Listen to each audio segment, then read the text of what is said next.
sunny day in Scottsdale. That cool weather is still sticking around, but nice and clear today. It's Arizona Diamondbacks spring training baseball, brought to you by Chaz Roberts Air Conditioning and Plumbing. Today, it's the D-backs and the Milwaukee Brewers on Fox Sports Arizona. Good afternoon from Salt River Field to Talking Stick, and welcome to the broadcast. Steve Berthume, Bob Brenly along the way, back for another season of Diamondbacks baseball. Cactus League action today, the D-backs and the Brewers.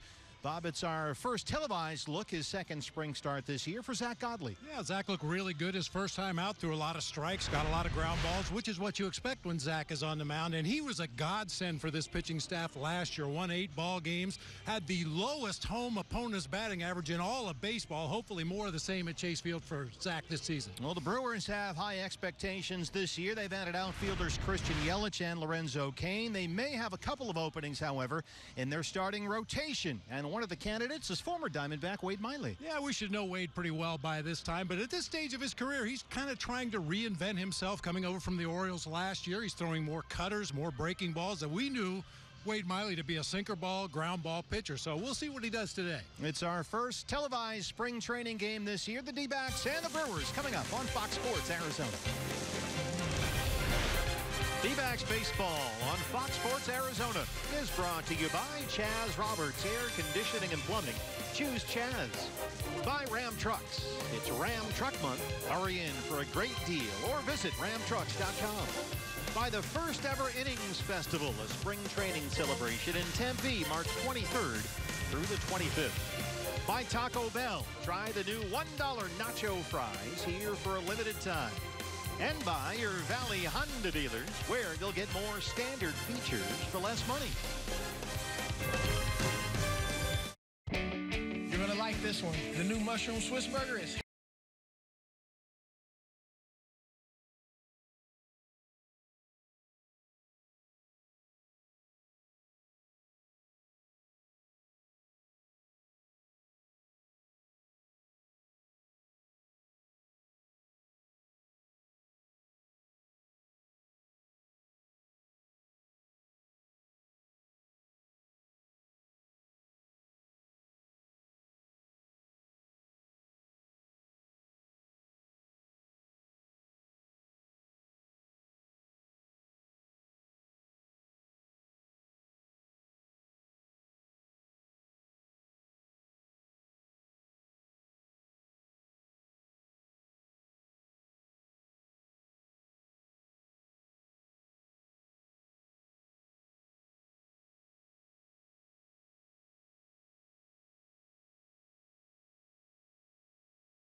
The best play is at Sanderson Ford.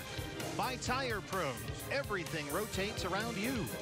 By Gila River Hotels and Casinos, the card earns you rewards 10 times faster than ever before. Sign up for the card today. By White Claw Hard Seltzer, the purest hard seltzer in the world. And by Subaru. Visit your local Subaru retailer to learn about the Subaru Forever. Versatility that inspires. Sunny skies, Salt River Field's a talking stick. Zach Godley set to take the mound. The D-backs and the Brewers. First pitch is next.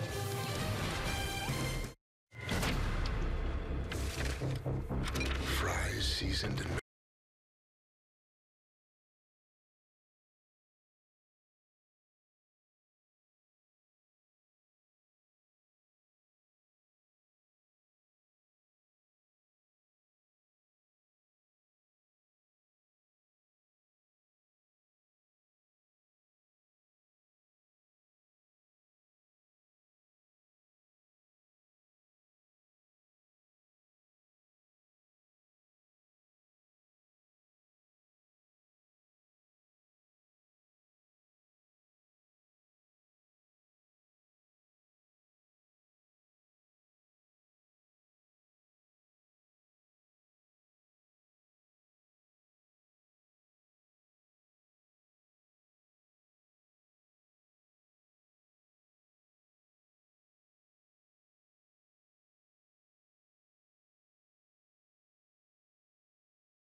Fields at Talking Stick in beautiful Scottsdale, Arizona. Steve Berthiaume, Bob Brentley, Jody Jackson along the way. Sunny and 65. It's been cool all spring here in the Valley of the Sun. We could use a little, like Bob, warmer temperatures. We're a little spoiled wearing pullovers today. Jackets to the ballpark in spring training. That's highly unusual. From what I understand, the Grapefruit League does not have that problem. It's been hot and humid down in Florida, but very comfortable here today. Not a cloud in the sky. Beautiful blue skies overhead. We're set for the Diamondbacks and the Brewers. We welcome all of you watching us on Fox Sports Wisconsin. Here's your lineup for Craig Counsell's Brew Crew here today.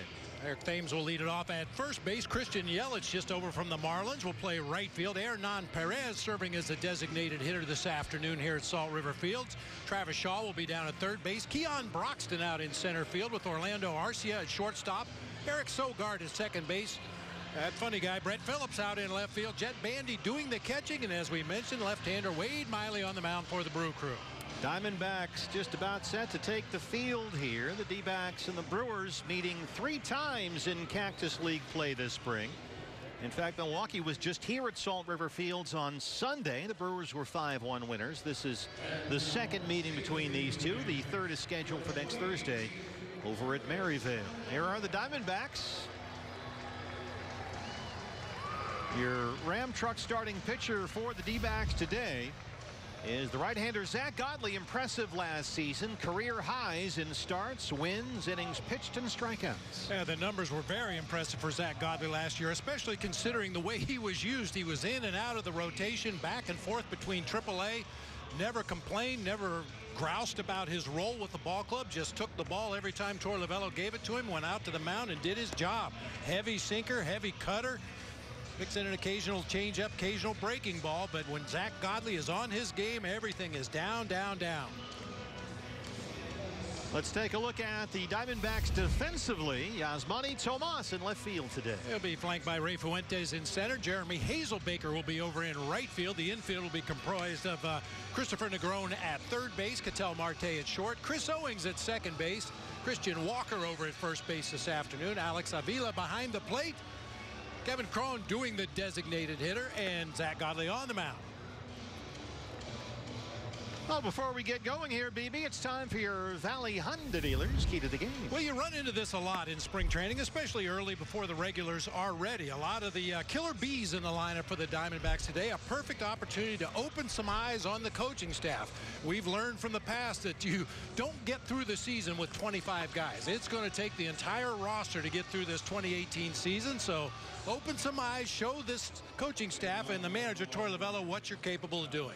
Well, we get a curveball right away here. Eric Thames, as we just showed you, was listed as the leadoff man for the Brewers. It's up that way, in fact, on the scoreboard here, but Keon Broxton is stepping into the batter's box. So we'll see what Craig Counsell's lineup has in store for us. They may have just switched Thames and Broxton. That's wishful thinking. Yeah, straight up. Those are the two best words you'll hear in spring training. Straight up. So here we go. Keon Broxton, Zach Godley, Diamondbacks, and the Brewers from Scottsdale.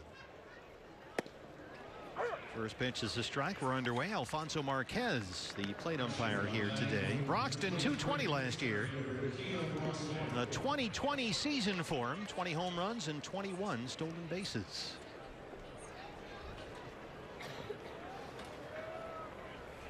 Nothing will top, I think, the World Baseball Classic game that you and I did here last year when we played Team Mexico, and no one in the Team Mexico bullpen was wearing a number. That was interesting. Goes without saying, no number, no name. He's a left-hander. He's a lefty. 0-2 on Broxton. Broxton provided a Brewers highlight last week, and he homered off New Angels ace Shohei Ohtani in the second inning of their game in Tempe. Got a high fastball and hammered it out to left field.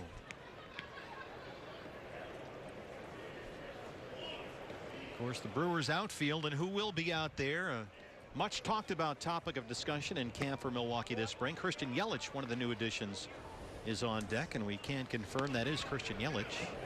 There he is, the former Marlin. Lorenzo Cain, the former Royal, is not in the lineup today for Craig Counsell. 2-2 on Broxton.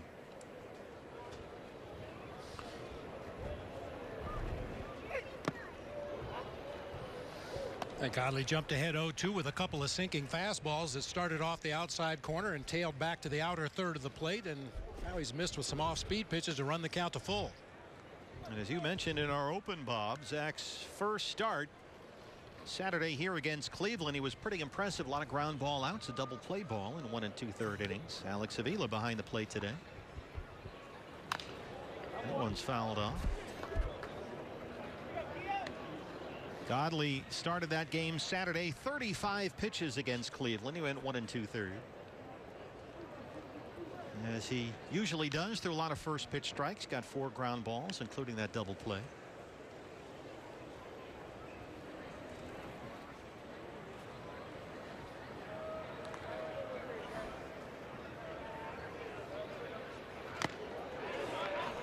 Avila hangs on, and Godley starts it off with a strikeout.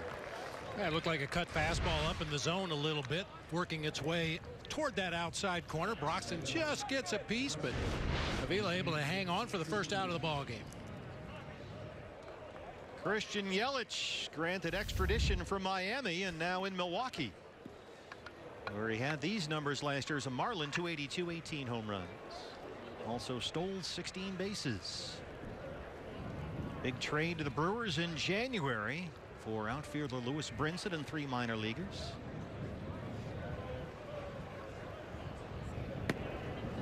I know you're a big fan of Christian Yelich. I remember you talking about him when he was still in the minor leagues for the Marlins, and I think he's really just scratched the surface of the player he could become. Obviously has all the tools necessary to be a good big league everyday player, but really starting to come into his own. I think sometimes it takes a while for a player to realize what kind of player he is. You know, I think Corey Patterson in Chicago a number of years ago. Is he a leadoff hitter? Is he a 3 hitter? Is he a home run hitter? Should he bunt more? And Yelich is one of those guys that kind of falls into that category, can do a lot of things well. Well, Yelich is in right field today, getting some work out there, but he figures to be Milwaukee's primary left fielder. And Lorenzo Cain was told when he signed with the Brewers he would be the center fielder. So there's some competition in right field and on the bench. 2-1 from Godley. Fouled away, and it's 2-2. Yeah, Yelich, an extremely attractive trade target from a Marlins franchise in the middle of a tear down and rebuild. He's only 26 years old. He'll be 27 in December. And he brings to Milwaukee some cost certainty under contractual control for 5 more years. Which is why so many teams were interested in Yelich when it was pretty obvious the Marlins were going to tear down and rebuild in Miami.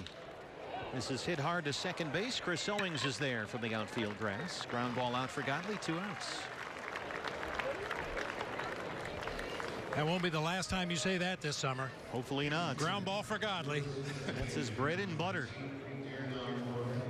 Hernan Perez, the DH. 259, 14 home runs with Milwaukee last year. Another productive season for the Brewers.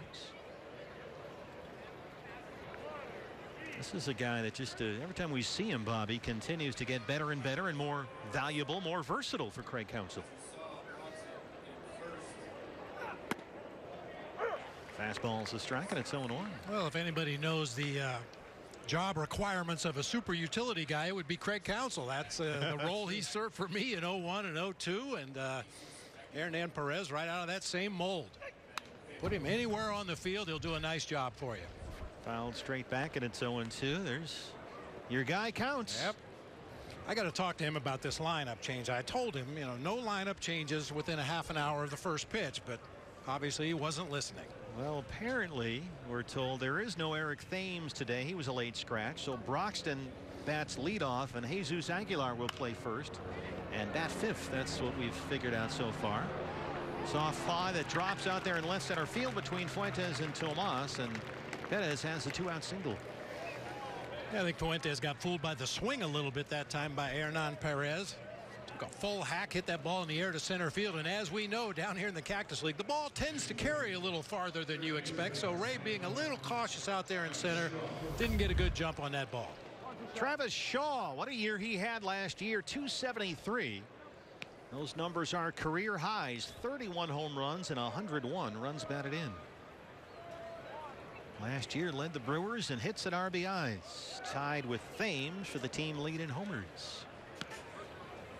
Perez at first, 2 outs. Diamondbacks have the shift on. Left-hand side of the infield is wide open for Travis Shaw. There's a look. Shouldn't be surprised by exaggerated shifts anymore. It's become pretty much a standard operating procedure for most teams defensively at the major league level. They check those spray charts. They know the velocity of the pitcher on the mound and where the hitter's most likely to hit the ball, and that's where you stack up your defense. Godley just missed there. It's 2-0. There's Torey Lovullo. Pitching coach Mike Butcher on the left. National League Manager of the Year last season, his first year as the Diamondbacks skipper. Bench coach Jerry Narron down there, among others. Godley behind on Shaw, 2-0. There's a strike. Well, I don't know, Bob, where the Diamondbacks would have been after Shelby Miller went down with eventually a Tommy John surgery situation at the end of April, where they would have been if Zach Godley hadn't stepped in the way he did last year. Just outstanding. So consistent. 25 starts, 165 strikeouts and 155 innings for a guy who we still consider, as you said earlier, a ground ball pitcher. Yeah, it really was remarkable what Zach was able to do last year under the circumstances. A lot of guys don't respond well when they get on that shuttle between AAA and the big leagues, or they're in the rotation, then they're in the bullpen. Zach, as I said in the open, never raised an objection. Whatever you want me to do, I'm fine with it, and just went out there and pounded the bottom of that strike zone. And he strikes out Shaw. 2 strikeouts in the inning. There goes the bull. Diamondbacks coming up.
Jackson with you. The Diamondbacks and the Brewers set for the bottom of the first inning.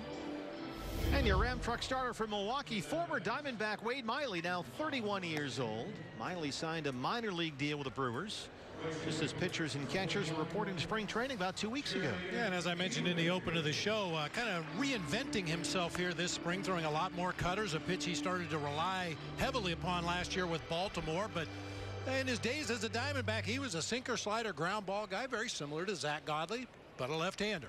Jeremy Hazelbaker set to lead it off. Here's your lineup for the Diamondbacks today. Hazelbaker making his way to the plate. He'll be out in right field. Chris Owings at second base this afternoon with Ketel Marte at short. Christian Walker at first base. Alex Avila doing the catching. Yasmani Tomas out in left field with Ray Fuentes in center. Kevin Cron doing the designated hitter. Christopher Negron playing third base. And as we know, Zach Godley on the mound. Left-hander Miley deals, and there's ball one to Jeremy Hazelbaker, who played in just over 40 games with the D-backs last year. 346, 2 doubles, 2 triples, and 2 home runs, playing all 3 outfield spots, including center. There's a strike. Got to think, Bob, that the way the front office here is constructed this roster, not a whole lot of competition among the Diamondback players for jobs this spring. The lineup seems pretty well set. Yeah, it's not uncommon to come into spring training with battles at 2 or 3 different positions on the field, maybe a couple spots open in the bullpen, maybe a spot or 2 in the rotation. But as you said, it just seems like you could probably pick the 25 men that Torrey's going to break camp with today. Here's a high chopper that trickles foul. So guys like Jeremy Hazelbaker or maybe Ray Fuentes have to either attract attention elsewhere or maybe look at beginning the year at Reno in AAA. Well, we mentioned it before. It's going to take a lot more than 25 guys to get through this season. So, you know, if Jeremy Hazelbaker or Ray Fuentes or possibly Yasmani Tomas, some of these outfielders find themselves in Reno, you can rest assured you're going to put up big offensive numbers down there. And if the need arises, it's nice to know that you've got somebody coming up from AAA that's had success. 2 balls and 2 strikes on Hazelbaker. That one just missed. Counted as full 3-2. Boy, and one thing we know about Wade Miley and his time as a Diamondback is he doesn't waste much time between pitches. Give me the ball, let me throw it again. Wade used to tell us that one of his goals was never to turn his back on his catcher. Just get the ball and throw it. Diamondbacks, in fact, just saw Wade Miley on Sunday. He made a relief appearance here for the Brewers. 2 scoreless innings. And today is his first start this spring. Chris Owings on deck.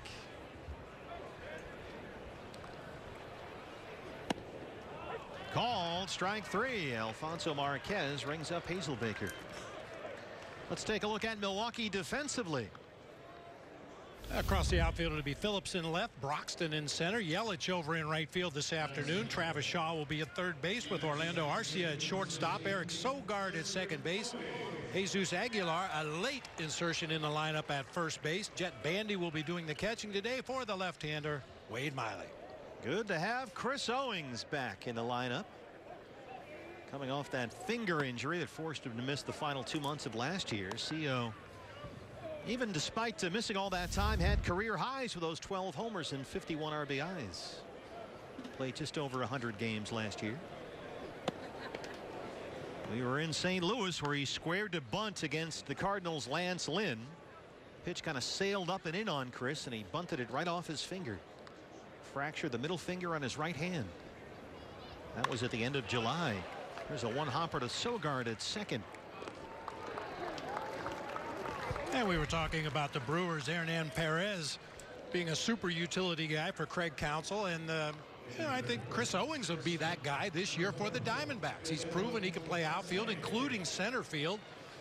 Natural shortstop. He plays well at second base, could play third in a pinch. So Chris Owings is probably the guy that's going to fill that role for the D-backs this year.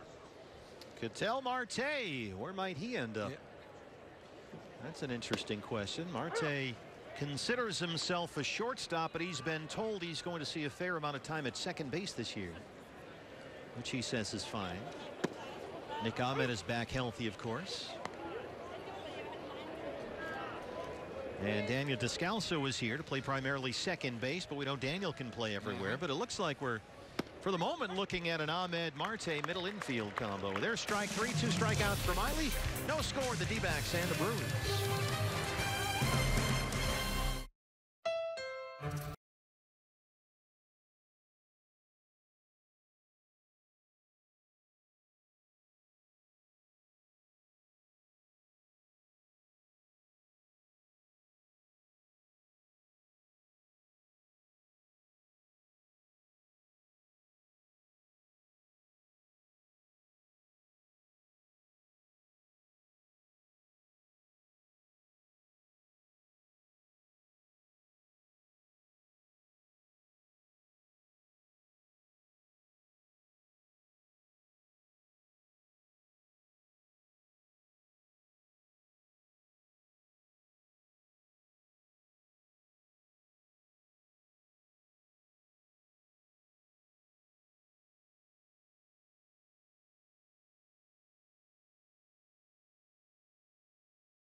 And spring training baseball is back here on Fox Sports Arizona. Time for our top of the order. Jody Jackson with you here by the dugout. And we are talking about our starting pitcher, Zach Godley, right now. As far as his second outing right now for the Diamondbacks this spring. And Torey Lovullo says the challenge for him will be to, not be a secret anymore. Guys are going to know what to expect. They know his pitches. So how will he adjust? That's always the measure of a good pitcher, especially a young one like Zach Godley. But, as you guys mentioned, he's been a staff saver last year for the D-backs. And then Alex Avila, we'll get our first look at him on our broadcast today. And he came over signing that 2-year deal, and they really wanted leadership and a veteran presence back there, much like Chris Iannetta was last year. But once Iannetta signed with the Rockies, it was time to move to Alex Avila, and they love what he's doing back there so far. He's just getting to know the pitchers.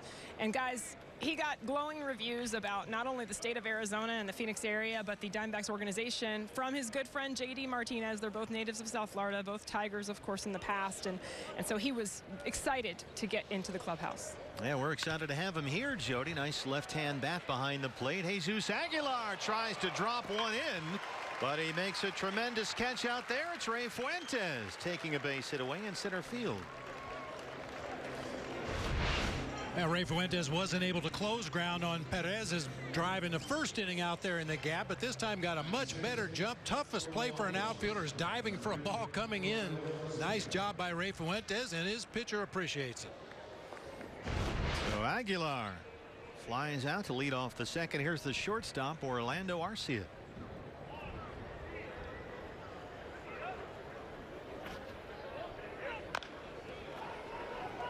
That one is tapped foul toward third base. Christopher Negron down there today. Arcia last year started 137 games for Milwaukee, all at shortstop. And he had a good year, much improved offensively over his previous half season. 277, 15 home runs. Also stole 14 bases.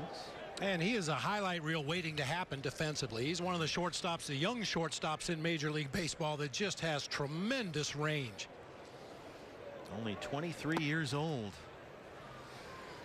We saw him last year make plays on the second base side of the bag, up the middle of the field, behind the third baseman on the left side of the infield. Tremendously quick first step, gets to the ball in a hurry and gets ready to throw it in a hurry.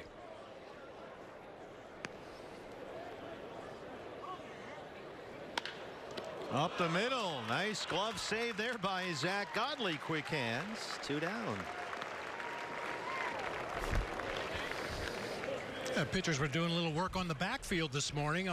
PFP, pitchers fielding practice. Different days it might be bunts, it might be getting over to cover first base, might be backing up bases, and some days it's just comebackers hit to the mound, and Zach was obviously paying attention this morning. Eric Sogard out of Thunderbird High School in Phoenix, the second baseman today. Last year just under 100 games, 273 and 3 home runs. Sogard, a second round pick out of ASU by the Padres back in the 07 draft. Played his first 6 big league seasons with the Oakland A's. Competing for a second base job along with Jonathan Villar and Hernan Perez. Perez would like to be an everyday guy. He's the DH today, plays all over the field as we've mentioned, but he thinks, at least in his mind, that the second base competition is still open. Although you could certainly argue that Perez is much more valuable playing all over the field. Villar coming off, or trying to come back from, a disappointing season last year. A lot of expectations for Craig Counsell's team this season. Yeah, kind of flew under the radar last year, and they were in that central race right up until the last couple of weeks. I think surprised a lot of people. Went out and made some moves in the offseason to improve their offense. I think the big question for the Brewers, like a lot of teams in Major League Baseball, is will they be able to pitch? Jimmy Nelson, their best starting pitcher, is coming off shoulder surgery and likely is out for at least the first 2 months of the year. So they could use another arm or two. They have a whole bunch of candidates in camp. Brett Phillips, the left fielder, 276 last year, 4 homers.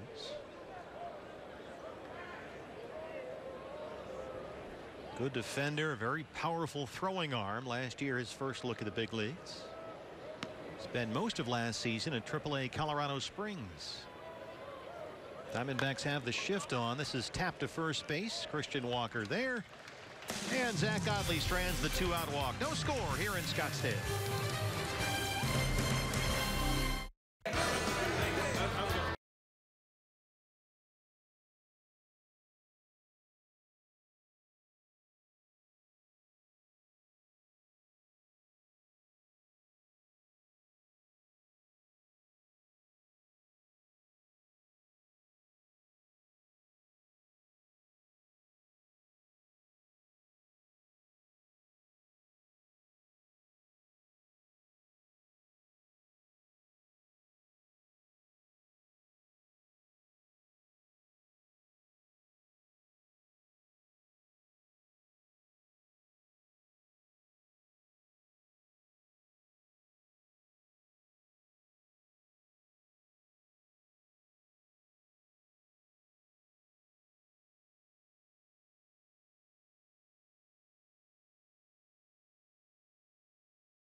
Right outside the dugout area, along with one of the newest Diamondbacks coming over via trade from Tampa, Steven Souza Jr. Steven, welcome. And you got in some game action yesterday. How is just getting settled, though? I mean, obviously you didn't expect to be traded necessarily, even though Tampa was making a lot of moves. But I heard you say you weren't really sure if you were on the move. But what's it like?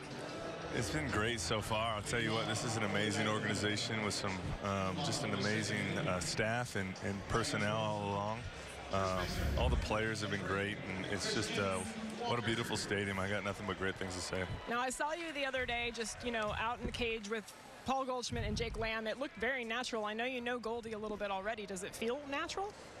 Yeah, it's kind of cool. I got a little bit of a history with some of the guys here, and we've known each other off the field, and when you get together with guys like that, you always talk about stuff that you do and approaches, but when you're on the same team, it changes a little bit, and it's been a lot of fun. Now, Paul, you mentioned you met him on a leadership retreat and did a little bit of hunting too, right? Yeah. How did that go? Who did well in the hunting aspect on that trip? Well, we weren't in the same group, so there was we were in different blinds, but I would imagine he's such a type A personality. I would imagine he was great, much better than me at it. So, but from that point on, I did pick up hunting as a hobby, and so I would probably beat him at this point, I think. Well, you did get into game action, like I mentioned. You hit one pretty far here. I thought it was going to go. Did you? I did. Off the bat, I thought it had a chance for sure. But I'm just happy to have two quality ABs off the start, and that's all I'm really looking for here. I don't want to get too caught up in the results. I just want to make sure I'm seeing the ball, see a lot of pitches. I'll kind of pick and choose my spots where I'm going to swing a lot, or where I want to see a lot of pitches and see some of these guys, because some of these guys I've never even seen. And so the more I can see their arm angle and the way they approach the at-bat is better for me. I know you made progress as a hitter last season. You hit 30 homers, and I think a lot of people see that and they think of power only, but you're a very complete ball player, aren't you? Kind of explain to our viewers who are getting to know you as a base runner, as a defender. Well, I appreciate that. I take a lot of pride in every aspect of my game.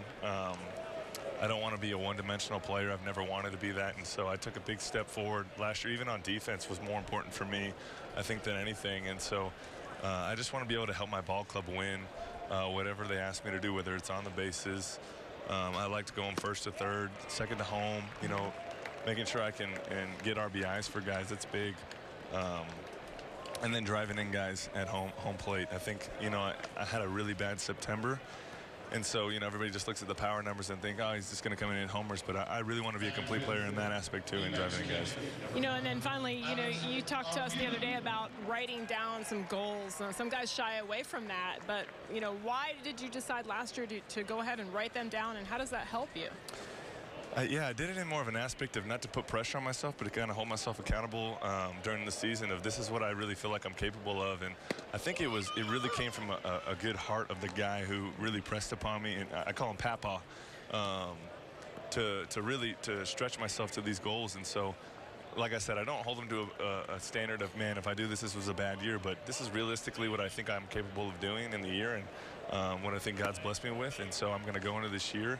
And at this point, I can't tell you what they are. I don't even really remember them. I just wrote them down, evaluating. So I'm going to go out here and play the best. And at the end, hopefully they're around that. You kind of just put them away then. And so you're not focusing on it, but you just want to see at the end of the year, right? Exactly. So I folded it up in a note. I folded it like 6 times, double paper so no one can see it. And it's hidden in, it's actually still in Florida. So the person's house that it's at will have to reshare it with me when the season's over. One quick thing on Torey Lovello, too, just your impression of him so far. And he really tries to do a good job of, I think, letting everyone excel in their own strengths and things like that. And what's your impression of him so far? He's got a gift, really, he does. I mean, since the moment I've been here, he's just really a great communicator. And it seems like the overall message that he's trying to preach is just team and win. I know that sounds pretty, like, remedial, that, okay, well, why are we playing baseball for doing that? But you'd be surprised that when guys get to this level, individual goals and individual achievements can become really, primary in things that we do. But he's all about, just getting everybody together for the same goal, and letting you know that over and over again. And he's done a good job of making sure I know that. And your landscape changes coming from Tampa and the situation they were in to this team, which is a team that went to the postseason last year. Which is amazing. There's 2 things that I play this game for, and one is for the glory of God, and the other is to win. I mean, no matter what happens, I want to go out there and give God the glory, but number 2, I want to win. I want to win a World Series, and I was really fortunate in Washington my first year to be able to do that and to go to the playoffs and secure a playoff berth and a division title. And these guys, they got a little taste of it last year, and I want to help that. All right, Stephen, well, thanks for your time. We'll be talking to you throughout spring as we get ready for the season. Thank you. Awesome. Thanks for having me on. All right, guys, back up to you. All right, Jody, thanks. Great to have Steven Souza Jr. here with us. In Diamondbacks Sedona Red, Wade Miley impressive so far, the former Diamondback. He's retired all 5 batters he's faced, 4 by strikeout. 2 down in the second, and here is Yasmani Tomas. Yeah, that's the 58th strikeout for the Diamondbacks in only 245 at-bats this spring. Yeah, it's early, and the pitchers are always going to be a little bit ahead of the hitters early in camp, so hopefully that's a number that will reduce as we move forward here in the Cactus League. Well, Yasmani is back and ready to go after last year's injury-plagued season. He's here to win a job, he says, and he might have to.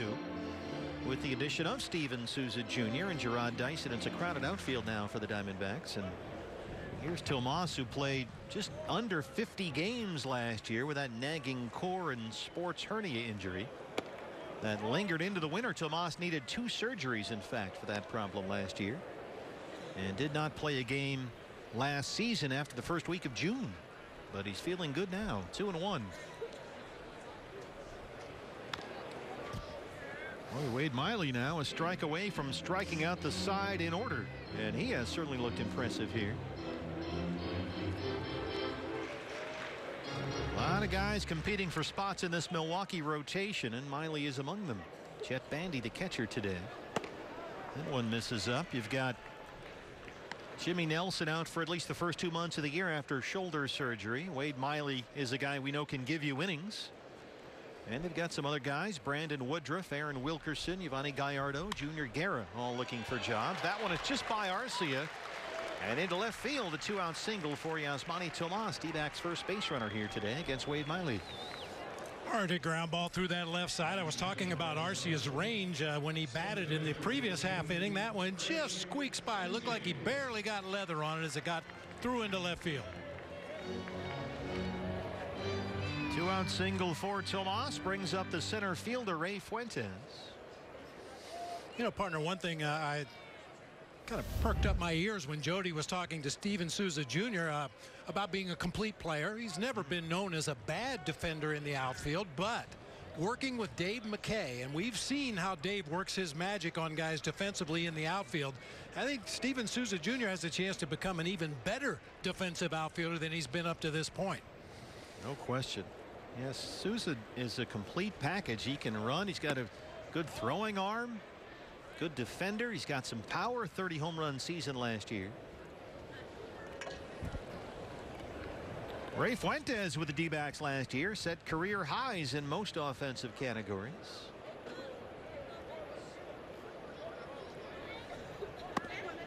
Ray came off the D-backs 40-man roster just before spring training began. He was designated for assignment when Alex Avila was signed, and Ray was later outrighted to Reno.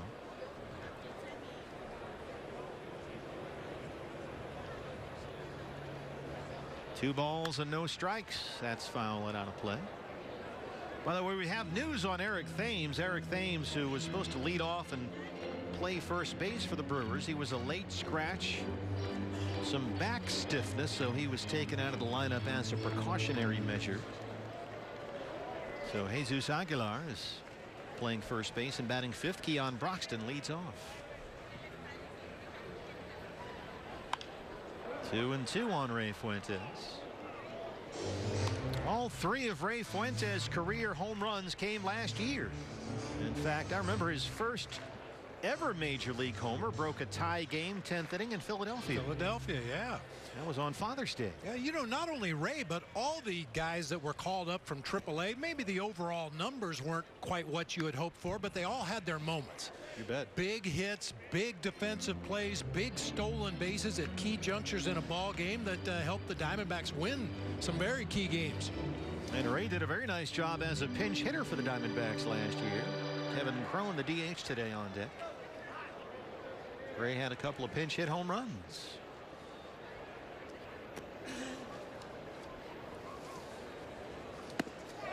Called strike three. That's 5 strikeouts for Wade Miley. No score through 2. The D-backs and the Brewers.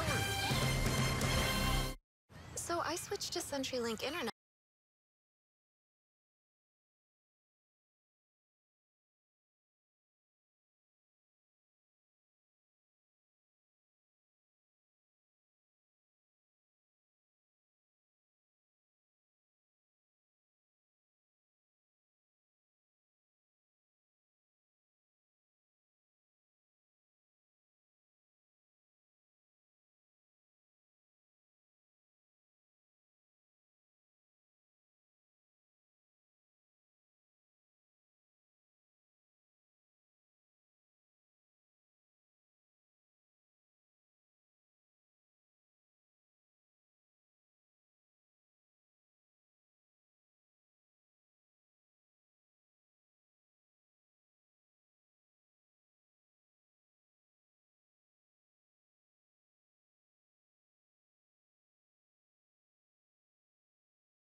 Fans, you can celebrate 20 seasons of baseball with the D-backs at Chase Field this year. Diamondbacks will celebrate with a series of events, starting with opening weekend against the Rockies, March 29th through the 31st.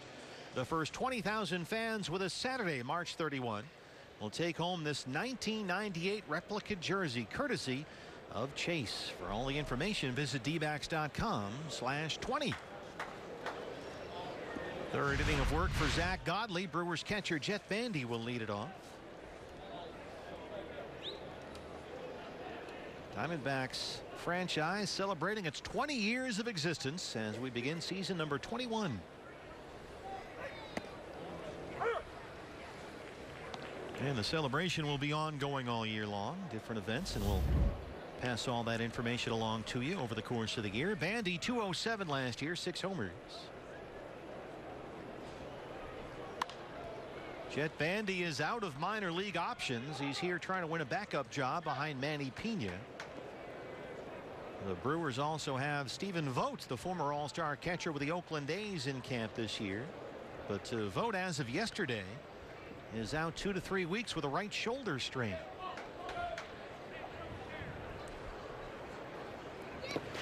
So Bandy, at least at this point, might be the front runner for that backup catcher's job. He's a former U of A Wildcat, played his college ball down in Tucson. Yeah, you never know how the opportunities are going to present themselves. Sometimes guys get traded, which leaves an opening for you to possibly move up the totem pole with an organization. Sometimes it's an injury you're able to take advantage of, get that playing time, do some things with the bat to open some eyes. But it won't be this at bat for Jet Bandy. Waves at a breaking ball. Third strikeout for Zach Godley. One down. Well, it may only be a second start of the year, but everything is moving for Zach Godley, which we've come to expect. Sinking fastball, cut fastball. His changeup has a lot of downward movement, and everything moving well here in the early going. Keon Broxton, the leadoff man, playing center field today. Struck out his first time up.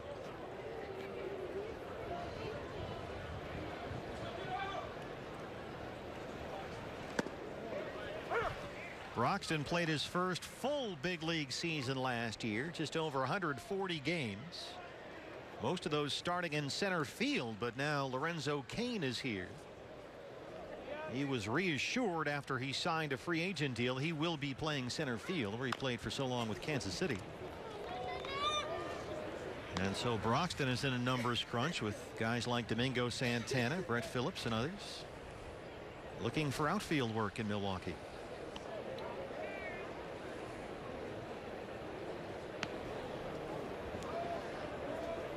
Zach Godley ahead 0-2.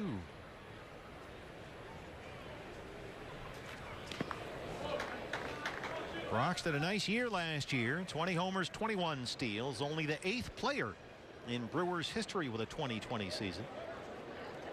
Hard to have a year like that, then lose your job. Yeah. I was just thinking how the lineup looks so much different with Broxton leading off, although he's got power, as you mentioned, 20 homers last year. But Eric Thames, a little different power hitter hitting in that leadoff spot. What an April he had last year. Hit all those home runs. Eric Thames, a late scratch due to back stiffness, a precautionary measure.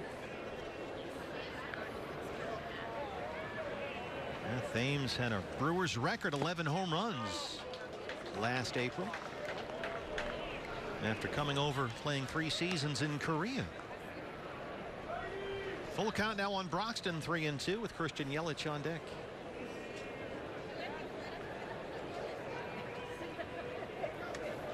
Thought it was great with Thames last year. You know, all the home runs early in the season, it raised a lot of questions. A lot of people wondered, where did this power come from? This is a guy that never hit for that kind of power before, and Thames stood right up and said, I will test every day.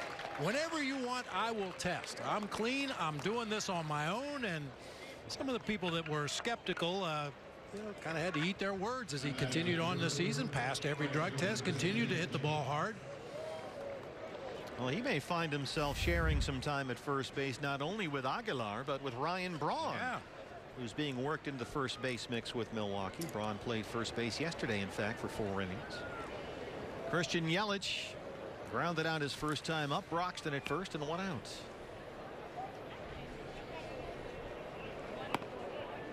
There's the strike, 0-1.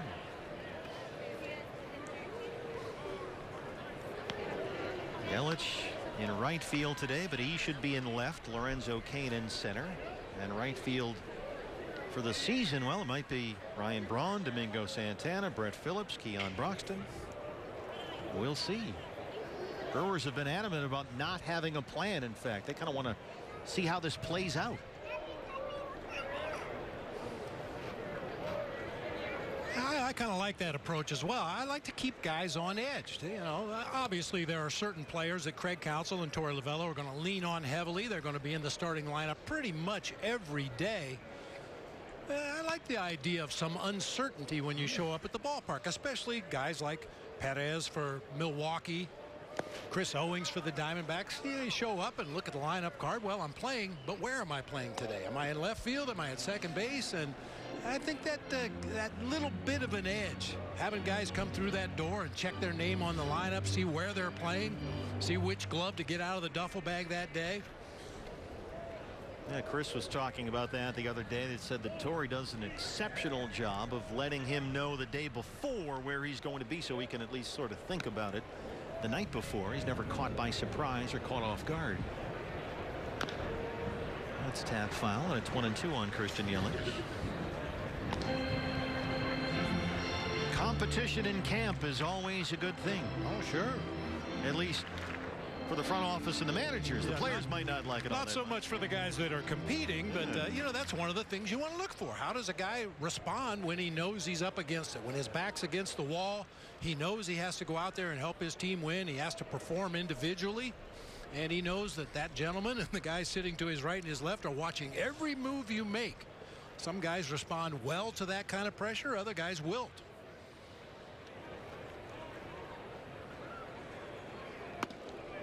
Yelich waves at a fastball. 4 strikeouts for Godley. 2 down in the 3rd. Not quite sure what that was. Looked like it might have been a breaking ball. It just didn't take the break. It served the purpose as a good off-speed pitch and got Yelich to swing right through it. And on Perez, the DH, singled his first time up. That's the only hit for the Brewers so far.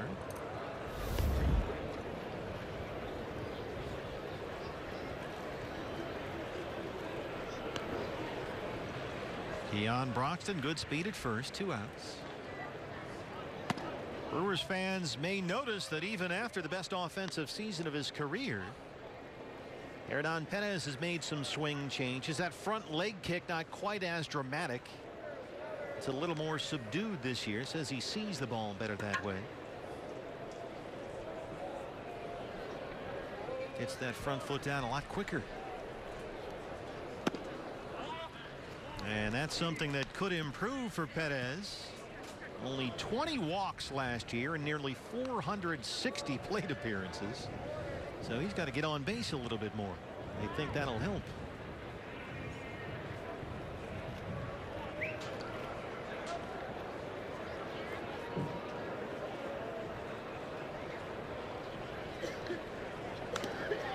I always found it kind of funny about guys with leg kicks. If a guy has a big exaggerated leg kick and he's hitting the ball well, you just let him roll. You don't touch him, leave him alone. But if he goes into a little bit of a slump, hey, maybe we ought to cut down on that leg kick just a little bit. And then gradually you get to the point where you have no leg kick. Your feet are just planted in that batter's box, and you continue to do that as long as you're having success. As soon as you go into a 2-week slump, you're back to the leg kick again. Well, everybody, it seems, concentrating now on launch angle. That's the big trendy thing among major league hitters. It started really last year and it's carried over into this year. Everyone's trying to get the ball up in the air. So you'll hear a lot about launch angle. Guys maybe lowering their hands a bit. I know Ian Desmond, we saw him on the Rockies yesterday. His hands are way down low now. A guy that hit a lot of balls on the ground for Colorado last season. Not a good thing at Coors Field. No.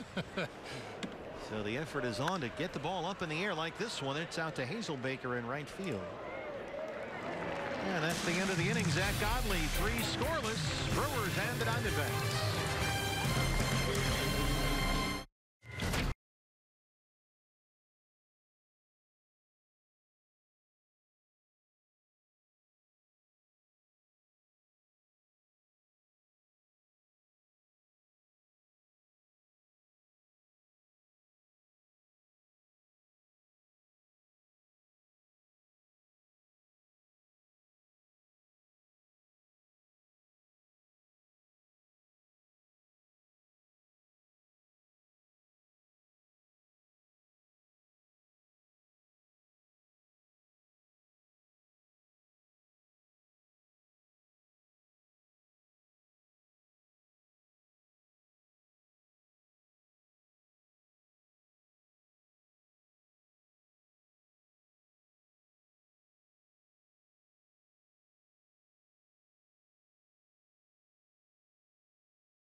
Against Milwaukee's Wade Miley.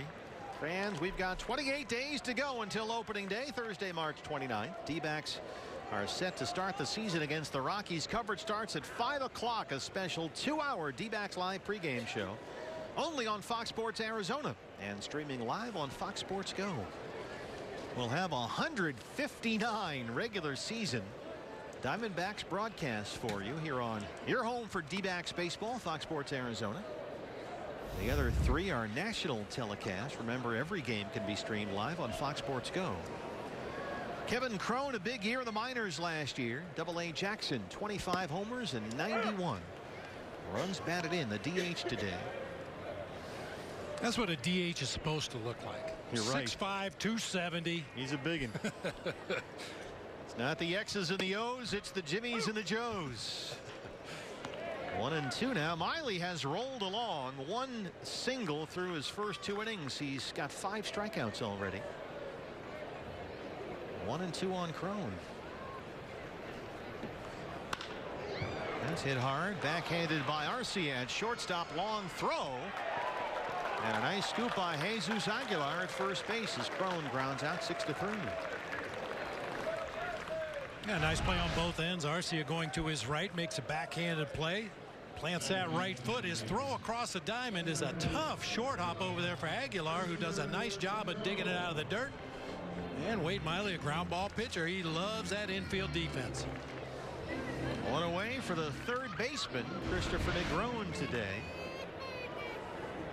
Orlando Arcia, Jesus Aguilar. Day off for some of the D-backs big names today. No Jake Lamb, no Goldie. A.J. Pollock, David Peralta all getting the day off. They all played yesterday in the game here against the Rockies. So it's Negron at third. His numbers last year in 14 games with the Diamondbacks. All in September of last season, trying to bunt his way on, and he lays down a beauty. But it just trickles foul as Travis Shaw lets it go. It looked like it might hang on and hold the line for a bit. Yeah, it started out in the grass, which made me think he was going to be able to leg it out for an infield hit, but had just enough side English to push that ball off the grass onto the dirt and across the foul line. Of course, it's not a foul ball till it's touched in foul territory, and Travis Shaw waits until the ball clearly gets into foul territory. I always think of the great Lenny Randle getting on his hands and knees and trying to blow it. Yeah, on the AstroTurf you could do that. This field is in outstanding condition. Marshall Jennings, Dave Dunn and his crew have done an outstanding job as always with this absolute jewel of a spring training ballpark. This is the Taj Mahal of spring training facilities either in Arizona or Florida. Salt River Field to Talking Stick. See the beautiful mountains in the background here in Scottsdale. This is just the place to be this spring. We get spoiled coming here every spring, every day to show up for work. Well, and the guys, as you mentioned, that take care of the field, they've got their hands full because on days the Diamondbacks aren't playing on this stadium field, the Rockies are. So these guys have their hands full, and this field looks great every day. And the Diamondbacks this year entertained a team from the Japanese League. I think the Nippon Ham Fighters were here. They were here for a while, keeping everybody busy. They played several games on this field as well before spring training began. 2-2 on Christopher Negron. That's become a regular thing. We had a Korean professional team here last year that trained for a while using this outstanding facility. Impressive outing in his first spring start for Wade Miley so far. 5 strikeouts. A 2-2 count on the number 9 hitter Christopher Negron. Hazelbaker, the leadoff man, is on deck.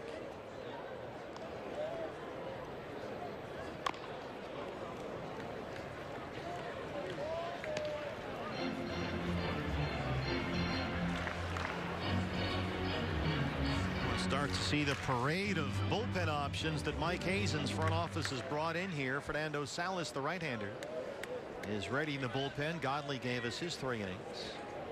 That's where the real competition for jobs is, in the Diamondback camp, in that bullpen. Sogard behind the bag. Tough play. Negron is easily safe at first. An infield single. Second hit for the D-backs. Sogard showing nice range to get to that ball up the middle of the field, but with all his momentum carrying him out toward left field, just couldn't get anything on that throw, and Negron beat it easily. And Miley, who threw 35 pitches in his relief outing here on Sunday, exits after 2 1/3 here today. And Craig Counsell goes to his bullpen. Back after this from Scottsdale.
In relief of Wade Miley, it's the right-hander Ernesto Frieri, the veteran reliever, now at the age of 32.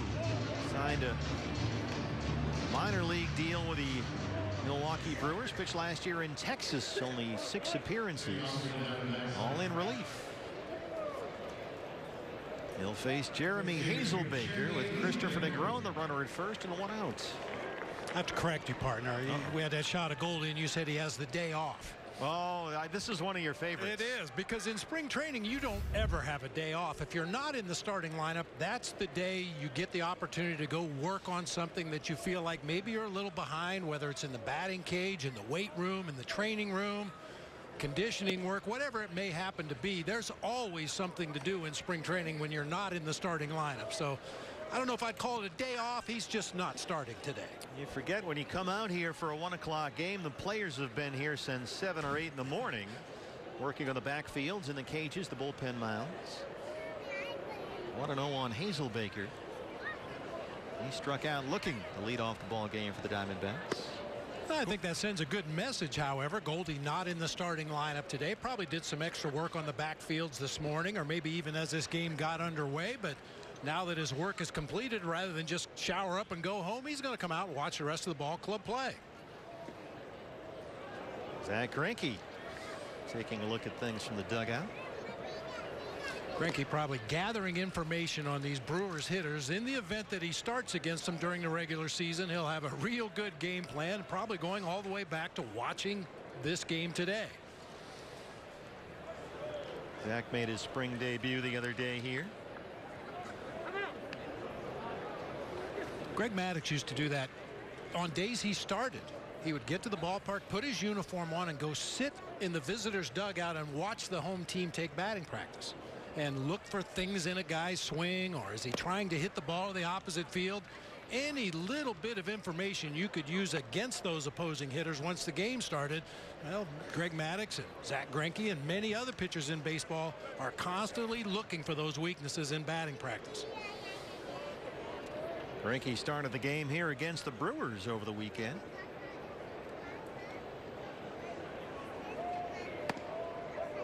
Pitched 1 2/3 innings. Well, Frieri comes in, walks Hazelbaker, so it's first and second now, 1 out for Chris Owings.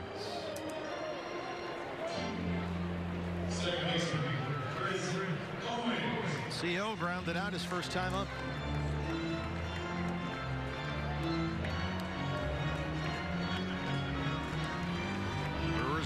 is busy. Brent Suter, the left-hander, expected to pitch a couple of innings today. He's in the mix for a starting job as well in that rotation.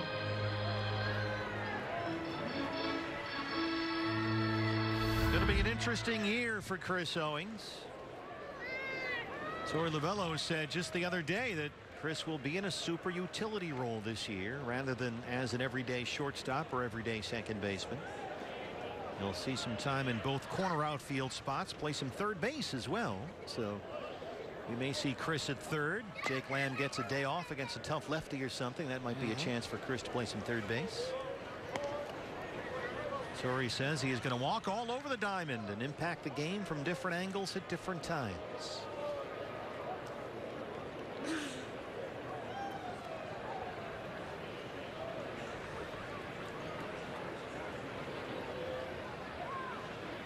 I think Chris, Bob, we saw that a couple of years ago when A.J. Pollock got hurt right before the season, a day or two before, and suddenly CO was out there as the starting center fielder.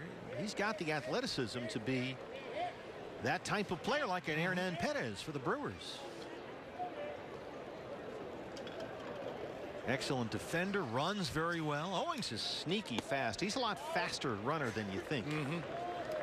And he can get it done at just about any spot on the field. Yeah, and there's no question he can impact the game when he's in the lineup, but when he's on your bench late in the game, it gives you a lot of options as well. If you need a pinch hitter to lead off an inning, CO might be your guy. If you need a pinch runner to steal a base, score from second on a base hit in a tie game late, CO might be the guy coming off the bench. As we've said, defensively, you can plug him in just about anywhere on the field, so he's liable to have impact on games even when he doesn't start. Well, Frieri finally throws a strike, and it's 3-1. Torey was saying it's a testament to the strength of this Diamondback roster with Ketel Marte on deck that a player of Chris Owings' caliber can be a guy to pick up some slack in different areas, give other guys rest. That's when you know the Diamondbacks have a good baseball team as Bandy takes that one off the mask.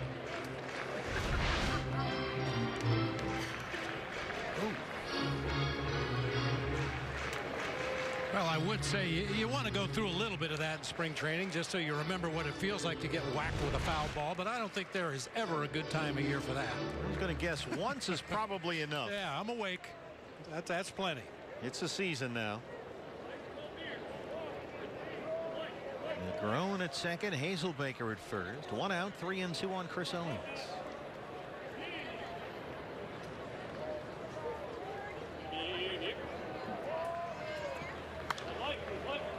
Fouled away, it stays 3-2. Ernesto Frieri, 32 years old. He'll be 33 in July. Then with the Padres, the Angels, the Pirates, the Rays. Last year a Texas Ranger, but only 6 big league appearances.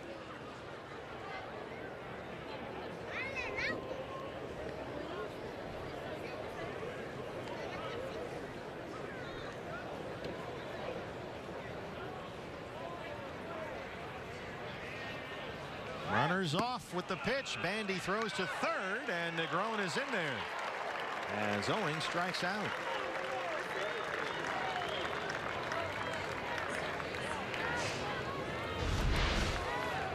A double steal. Both runners off as Frieri started his delivery to home plate. A straight steal for both base runners. Chris Owings tried to find a hole in the infield and shoot it through there and pick up an RBI. Couldn't make contact, but the jump was so good by the 2 base runners. Bandy had no play at third base. So you've got Negron at third, Hazelbaker at second, 2 outs. And check out once again a strong shoe game as always from Ketel Marte. He's in midseason form with the footwear. That became one of Ketel's trademarks last year after coming up from AAA Reno. He came up from Reno and was worried that his shoes wouldn't go with the uniform, so he went to a sporting goods store and bought a pair of cleats to wear his first game in the major leagues. Of course, a lot of his teammates said, hey, we got shoes your size here. You don't have to go to a sporting goods store. And after that, he had a different pair of shoes on every day. Heard from a lot of D-backs fans last year that they wanted his nickname to be Shoes. Shoes. Yeah, call him Shoes Marte. That's got a nice ring to it. I played in the minor leagues with a guy named Joe Pittman with the Houston Astros. His nickname was Shoes. I think he used to wear those patent leather, those black patent leather that shine. Nice and shiny, yeah. Like with the tuxedo. Yeah, he used to wear cleats that looked like that. Shoes Pittman. Well, Frieri walked Hazelbaker. Went to 3-0 on Owings before striking him out. Now it's 3-0 on Ketel Marte. So Ernesto Frieri struggling to throw strikes here today.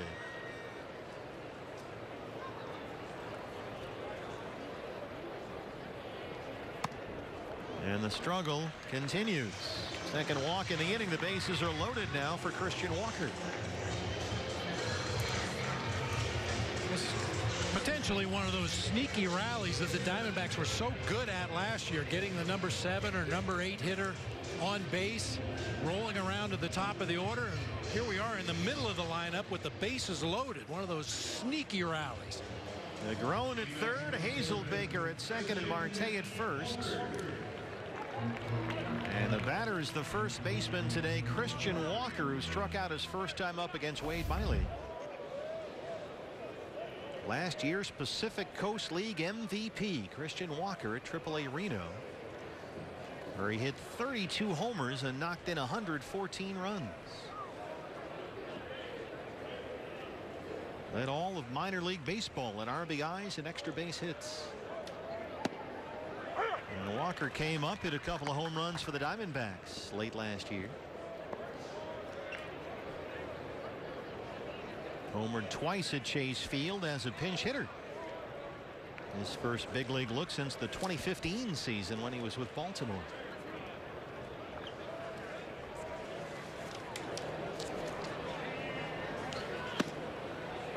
That's a strike, and quickly Frieri jumps ahead 0-2.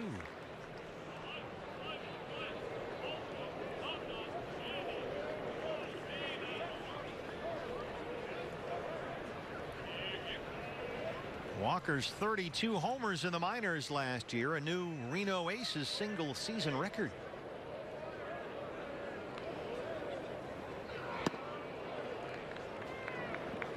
He was the first player in the Coast League with at least 30 homers, 100 RBIs, and 100 runs scored since Mark Trumbo back in 2010. Trumbo, the former D-back.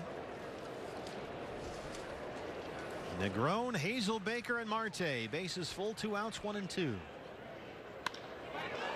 Little looper into right center. But Keon Broxton runs it down, and Frieri walks a high wire but leaves him loaded. Still no score.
Here from Salt River Fields at Talking Stick. 3 scoreless innings from Wade Miley. Our Chaz Roberts air conditioning and plumbing cool plays of the game.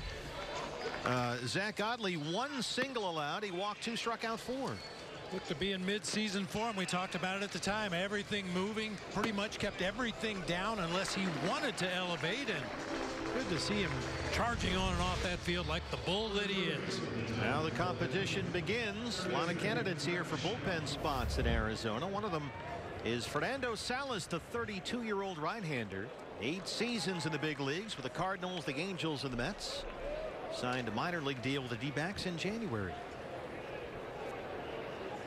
He'll face third baseman Travis Shaw to lead off the Milwaukee fourth. Brewers with only 1 hit. Hernan Perez, an infield single back in the first. D-backs have the shift on for Shaw, who struck out his first time up.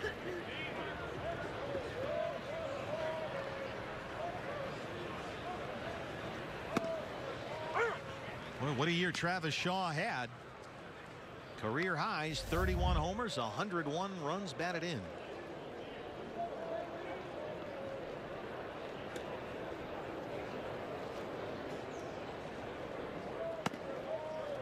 He had a big summer last season. Travis Shaw was the Brewers Player of the Month for May, June, and July. And had an excellent year defensively as well at third.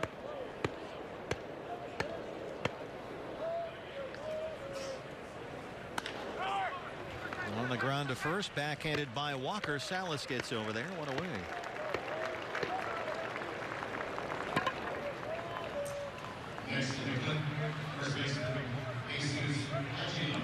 Jesus Aguilar. His first full season in the big leagues last year. 265 and 16 homers.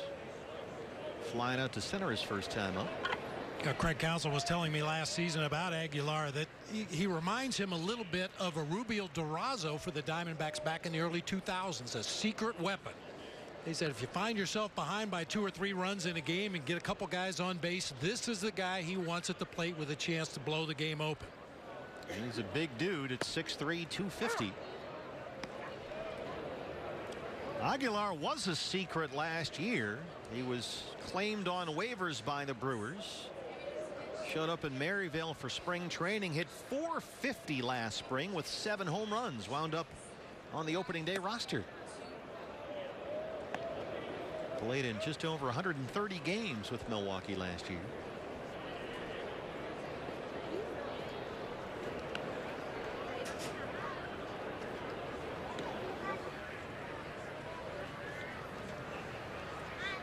Sometimes you force the management to make decisions and keep you.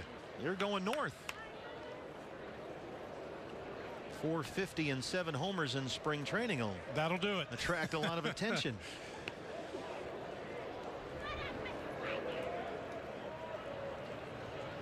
Alex Avila behind the plate today, new Diamondback catcher. Well, Salas is hoping to do that with his right arm. Diamondbacks, we saw this, Bob, last year. They brought in several veteran relievers to compete for spots. This year, I think, instead of bringing in 4 or 5, they brought in 8 or 9 different guys, all looking for jobs. It's a crowded bullpen down there. Got some veteran arms in camp. That's a bouncer. Walker makes a tremendous play. Salas gets over there. Christian Walker at first base. Nicely done. It looked like it was going to bounce up the right field line. Yeah, it looked like it was going to sneak by for extra bases, but Walker stretches out, makes a nice diving play, and 2 plays in a row. Salas over there in a hurry to cover the bag at first. A 3-1 put out for the second time in the inning. That'll bring up Orlando Arcia, the shortstop. He tapped back to the mound his first time.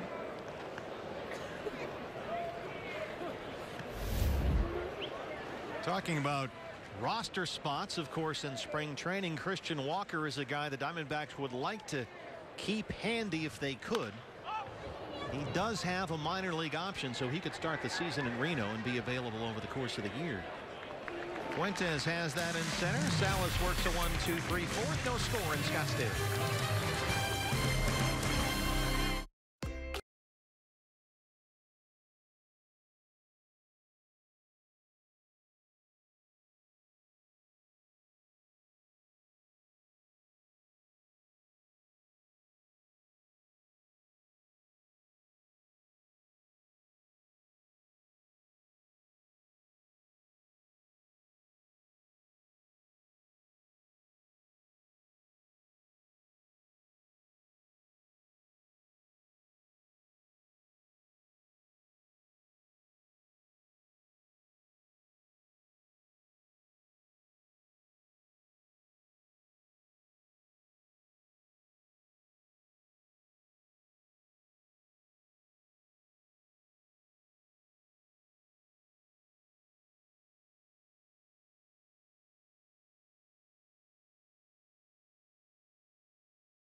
Best seats for the D-backs 20th anniversary season with the D-backs ticket plan. And you can take your pick from a mini plan, a weekend plan. You can go for different series, a half season, go all in with full season tickets. Visit dbacks.com right now. All kinds of different ways to go about becoming a Diamondbacks season ticket holder. New pitcher for the Brewers. It's the left-hander Brent Suter. This guy was up and down for the minors 6 different times last year. 3-2, a 3.42 in his 14 starts. 22 appearances overall, competing for a rotation spot here this spring. Alex Avila, the D-backs catcher, leads off the Arizona 4th. Up and in, ball 1. Avila, a strikeout victim, his first time up today. Signed as a free agent only about 2 weeks before spring training officially opened up. He got a 2-year, $8.25 million deal from the Diamondbacks. And brings with him some much needed left-hand power. Chris Iannetta signed with Colorado very early in the offseason. He got a 2-year offer, $8 million, $8.5, and jumped on it. So the Diamondbacks waited a while. They didn't want to commit to that kind of money that early in the offseason and limit their flexibility. So they waited around a while. Once they lost Iannetta to the Rockies, and they wound up with Avila, who's a nice fit, brings in that left-hand bat. He's 4 years younger than Chris Iannetta. Last year, just over 110 games with both the Tigers and the Cubs. We saw him with Chicago last year. There's a strike. And the Diamondbacks figure once again maybe to carry 3 catchers along with Jeff Mathis. You've got Chris Herman here as well, and John Ryan Murphy. So 4 guys for 3 spots.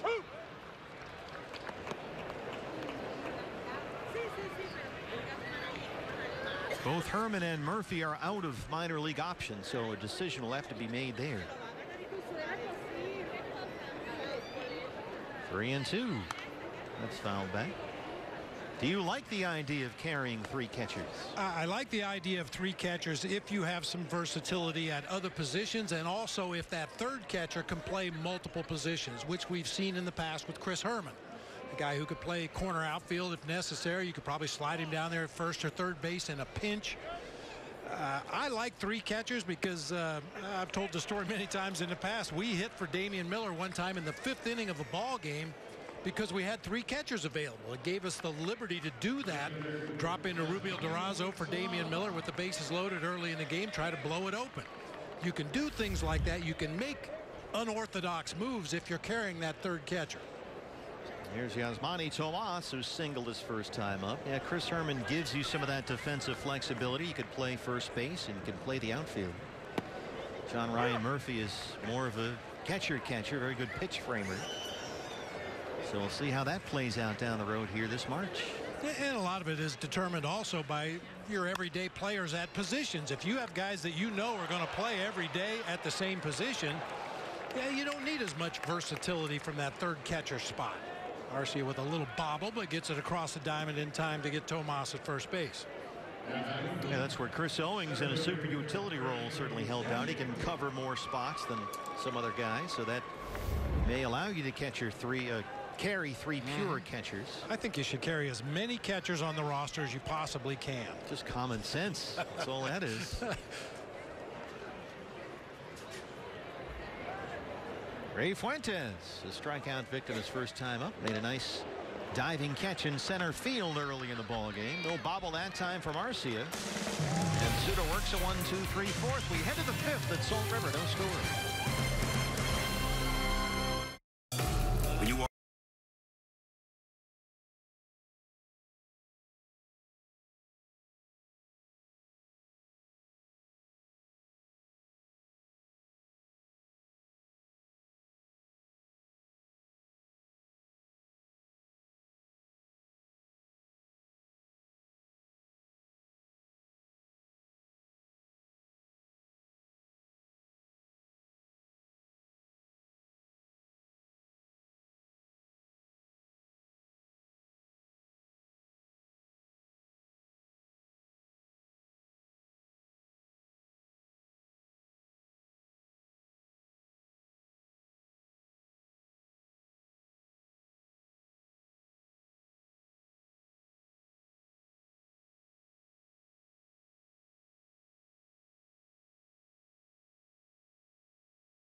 The ballpark. 5th inning set to go. D-backs and the Brewers no score.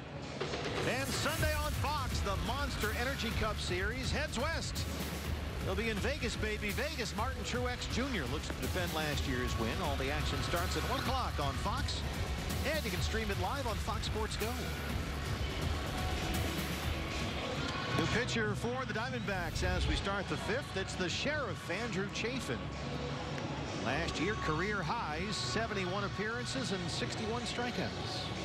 And most of the season found himself as the only lefty out of that Diamondbacks bullpen. And Torrey had to be very judicious in when he dropped Andrew Chafin into the ball game. Still found a way to get him into 71 games. A real important cog in that D-backs bullpen last year. One defensive change behind him. Jack Reinheimer takes over at second base, replacing Chris Owings. Here's the Brewers' second baseman, Eric Sogard. He'll lead off the 5th. He walked his first time up today. 2 hits for the Diamondbacks, only 1 for Milwaukee. No score here in the 5th. Both starting pitchers, Wade Miley, Zach Godley, impressive this afternoon. The second of 3 meetings this spring between the D-backs and the Brewers. They'll play again next Thursday over at Maryville. Brewers won the first meeting here Sunday 5-1. And the first of our 5 Fox Sports Arizona produced spring training games we'll have for you. You'll see a number of D-back spring training games. Sometimes it'll be the other team's feed. And sometimes it'll be Bob and I, Jody and everybody. And then 159. I hope you were on some kind of an off-season workout program. Conditioning, yeah. Still conditioning to this moment. Because we've got 159 games to do during the regular season.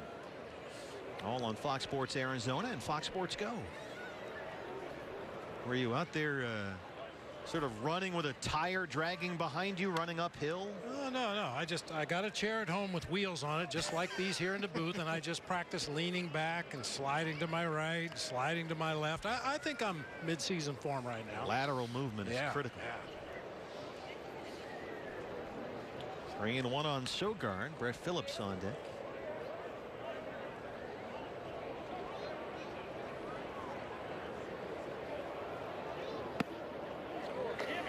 And Chafin starts us off with ball 4. Third walk issued by Diamondback pitchers today.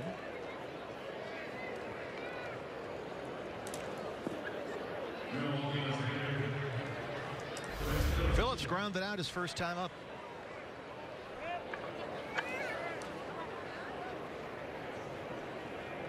Yeah, last time we saw Brett Phillips, he had long hair.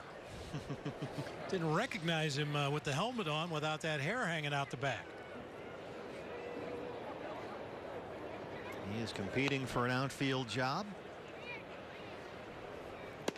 They figure to go with Yelich in left and Kane in center. So in terms of right field, you've got Ryan Braun in the mix. He'll play some first base as well, apparently. There leaves Phillips and Santana. Broxton competing for spots. Both Phillips and Broxton do have minor league options. Santana was the primary right fielder last year. It's always a tough decision for an organization when you have some veteran players that maybe are in the twilight of their career and maybe their numbers are starting to slide a little bit. Maybe physically they can't do things they used to do, but they've been an effective contributor to the organization for years and years. When do you pull the plug and decide to go with a guy like a Brett Phillips, a young player that has proven himself at the minor league level and really just needs the experience at the big league level to show what he can do up here? Yeah, Phillips at AAA last year hit .305, had 19 homers in the minors. He was up and down to the big leagues 4 different times last season for the Brewers. Yeah, he does not look like the same guy without that moss. Yeah, not at all.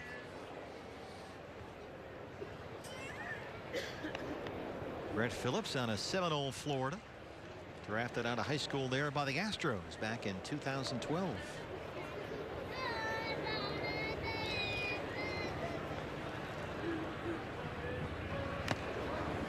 Phillips, when he grew up in Seminole, had a neighbor, Randy the Macho Man Savage.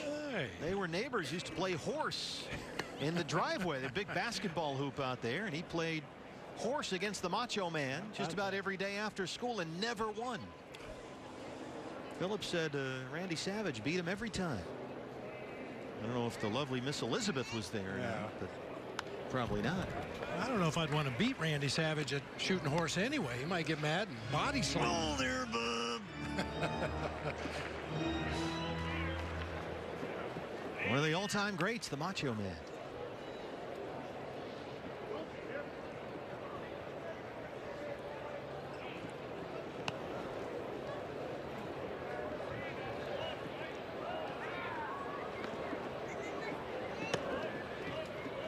Sogard's always had pretty good speed down there.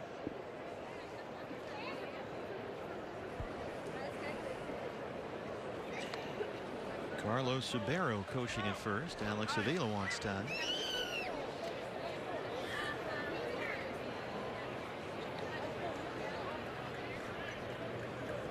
Of course, you got to get on the same page now, which must be tough for a new catcher because they're counting mound visits this year. You only get 6 in a 9-inning game. Yes, he checked his swing. What do you think about that? The effort to speed up the pace of play. 6 mound visits per side over the course of a game. Personally, I like it. I don't know about the number. Maybe it should be a little higher. Maybe it should be lower. I'm not quite sure. We'll see as we move forward. But what we saw in the postseason last year and in some of those games in the pennant race at the end of the regular season was ridiculous. It was brutal. Wilson Contreras. Oh. There's a little tapper that just does roll foul. You can't have 4.5-hour 9-inning games. And this is my own opinion, but a lot of that has stemmed from the fact that pitchers can't learn signs anymore. I mean, you know, as a catcher, from the time you start playing with a runner at second base, you have to give multiple signs, and you get on the same page with your pitcher. Which signs are you going to use? And granted, a lot of teams try to steal the catcher's signs, but you can make them tough enough so the other team can't get them. The problem is convincing your pitchers it's to their benefit to be a student and learn those signs and be able to change signs in mid-at-bat if necessary without going to the mound. That's a lost art. When I was catching with the Giants, we had 3 different sets of signs that we could change to between pitches.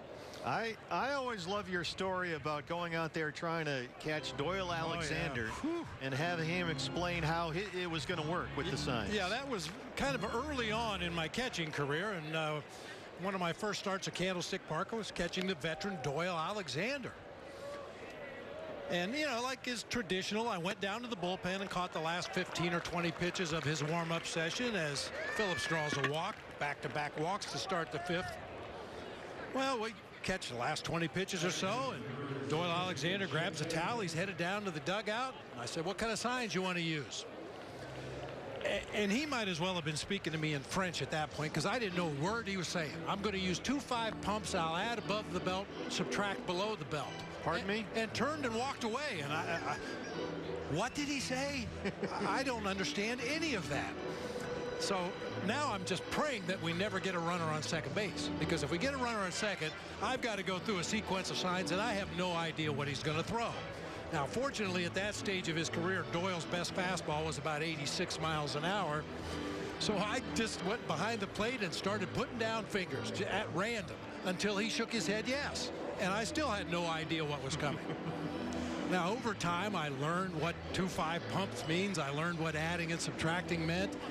And you have to have a pitching staff that buys into how important it is to be able to change those signs with a runner at second base.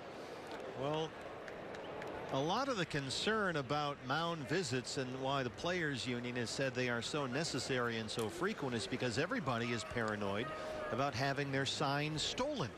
And they say that that's the reason why we see so many mound visits, because we've always got to change the signs or do whatever and make sure everybody knows what's happening. But Major League Baseball is trying to address that by working on all the phone lines in every Major League ballpark, which, by the way, will be monitored to make sure there's no sign stealing. So the big brother is listening when you're on the bullpen phone to make sure there's no hanky-panky. So hopefully that'll cut down on the need for so many mound visits, because there's no at least sign stealing to the degree that we've seen it in recent seasons. Yeah, it's just really graduated to the next level. It was never uncommon for a team to send a starting pitcher or maybe your backup catcher up to the clubhouse and watch the game on TV and try to decipher the catcher signs. Well, then if you do, you come out to the bench, you tell somebody on the bench, hey, with a runner at second base, they're using first sign every time. Well, now, you know, that for me, that's okay. But when you're using walkie-talkies and iWatches and all kinds of electronic means to steal signs, I think that probably crosses the line. I mean, I've told the story before. The brief time I was with the Toronto Blue Jays, first under Jimmy Williams and later under Cito Gaston, it was kind of an organizational policy. If you were on second base for a full at-bat, you were expected to at least give location, if not pitch and location. 1-2 now on Jet Bandy, the Brewers catcher. Well, now with them counting every mound visit, and you'll notice when you come to the ballpark, every time there is a mound visit, the umpire will notify the dugout and then write it down on his lineup card, so they are keeping track, and that leads to the debate about what constitutes a mound visit exactly. And there's all sorts of parameters about that in the Major League Baseball statement that came out a couple of weeks ago, as Chafin strikes out Jet Bandy. And it's not only the catcher. I mean, we've seen Nick Ahmed at times, Chris Owings, Paul Goldschmidt run out to the mound if they feel like their pitchers may be struggling a little bit, just to kind of give them a breather, get them back on track. That will count as a mound visit this year. They say a player leaving his position to confer with the pitcher counts as a mound visit. So where this conversation takes place is actually very important. If the pitcher walks over to Paul Goldschmidt at first base, is that a mound visit? I mean, does he take 3 steps, 6? I mean, where's the line? It's going to get a little. There's going to be some ambiguity there. Yep. But like everything with a new rule, I'm sure it'll be awkward for the first couple of weeks, and they'll get it worked out. But there is a designated signal to the dugout from the umpire for every visit. And we'll see how that works out. Here's Keon Broxton, who has struck out and walked. Catchers can still talk to pitchers from the infield grass without going to the mound, and they can talk, say, when the pitcher comes into home plate to cover home on a wild pitch or something. That doesn't count as a mound visit. Well, I can see why those don't. I mean, that's just a natural action of the game. If a pitcher finds himself behind home plate backing up a play and you talk to him as he's headed back out to the mound, I think that's justified. That shouldn't be a visit. The concern there is a called strike 3 as Broxton is rung up by Chafin. 2 walks and now 2 strikeouts for Andrew. The concern from the infielders, Bob, has been, okay, what happens on bunt plays? We got to tell the guy, okay, we're in coverage number 1 or 2, and that's when people are getting a little uncomfortable. Learn the signs. We always used the third baseman because we had Matt Williams at third base, who had given a million bunt signs over the years. But yeah, if the pitchers know what the signs are, and they should know what the signs are, they're players on the team just like everybody else. You shouldn't have to go to the mound and tell a pitcher every time something's going to happen. You'd like to think they have enough baseball instinct, enough idea of the situation. This is a possible bunt situation. I better check with my third baseman. What play are we running? And not have to have him come out and explain to you what you're going to do on a bunt. Christian Yelich. The big thing seems to be if you're a player and you have to leave your position, that counts as a mound visit. And it is in effect when infielders confer with pitchers, talking about how they will cover bunt plays. So where this little conversation takes place is apparently critical. Chafin behind 2-0. Brewers have Sogard at second and Phillips at first.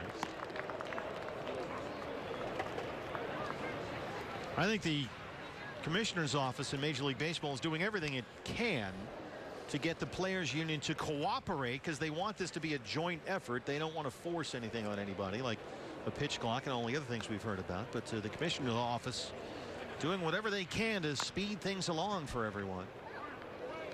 And again, it's not so much about length of game. That's important too, but it's more about pace of play.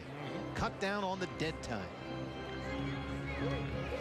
I mean, unless you like to come to the ballpark and watch guys adjust their batting gloves and tie their shoes, I don't know too many people that come to the ballpark to watch that, but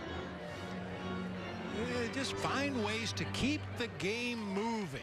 You want to watch baseball. You don't want to watch batting glove adjustment, wristband adjustment, belt adjustment. Play ball. 2-2 on Yelich. He has grounded out, struck out 0 for 2. Brewers still with only 1 hit. That was an Hernan Perez single back in the first against Zach Godley. Just missed away, said Alfonso Marquez, and it's full 3-2.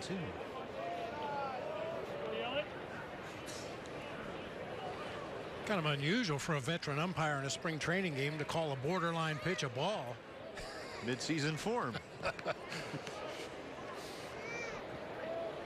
So here we go. Sogard at second, Phillips at first. 2 outs, 3 balls, 2 strikes. Here it is. Runners on the move, and that one misses upstairs. The bases are loaded. Chafin has walked them full.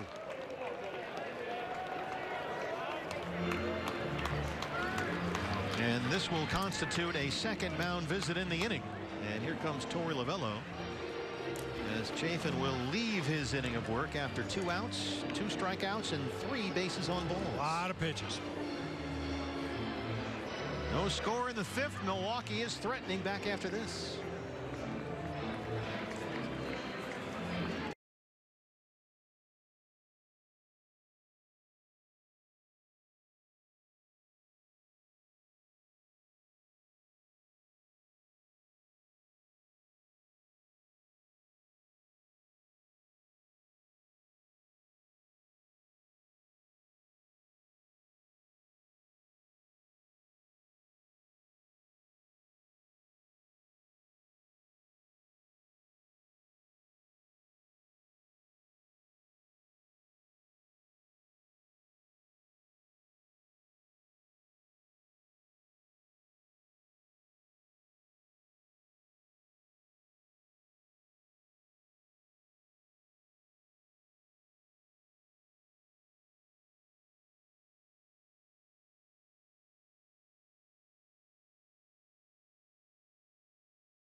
Talking Stick, Steve Berthew, Bob Brenly, Jody Jackson with you. The D-backs and the Brewers no score, although Milwaukee is threatening here. Bases loaded and 2 outs. Hernan Perez will be the hitter, and the new pitcher for the Diamondbacks is the right-hander Michael Dimmock. See his numbers in the minor leagues last season. This is his 3rd Cactus League game already this spring. We'll take a real close look at the right-hander out there on the mound, trying to get out of this jam here with the bases loaded and 2 down. 28 years old, Michael Dimmock. He has played for the Astros. The Padres split last year between San Diego and Anaheim. He was with the Angels for a while in their minor league system. Perez has the Brewers' only hit, his single in the 1st inning. Sogard is at 3rd, Phillips at 2nd, and Yelich at 1st. 2 outs.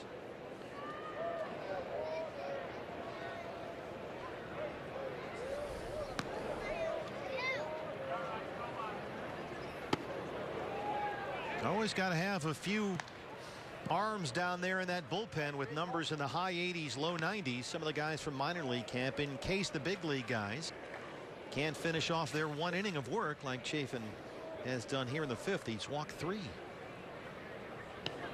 So the minor league guys come in, finish off the inning, and then the big league guy starts off the next one.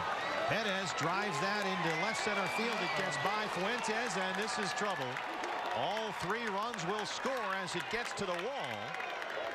And Perez is in at 3rd. It's 3-0 Milwaukee.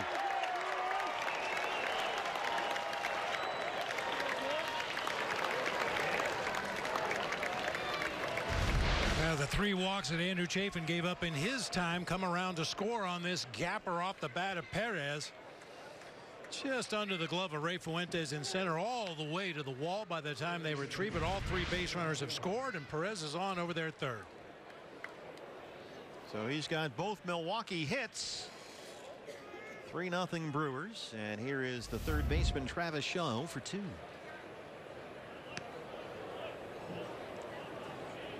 They scored a triple. It was a tough play for Ray Fuentes to get to. The diving attempt that got by him, so give Perez the triple and 3 RBIs.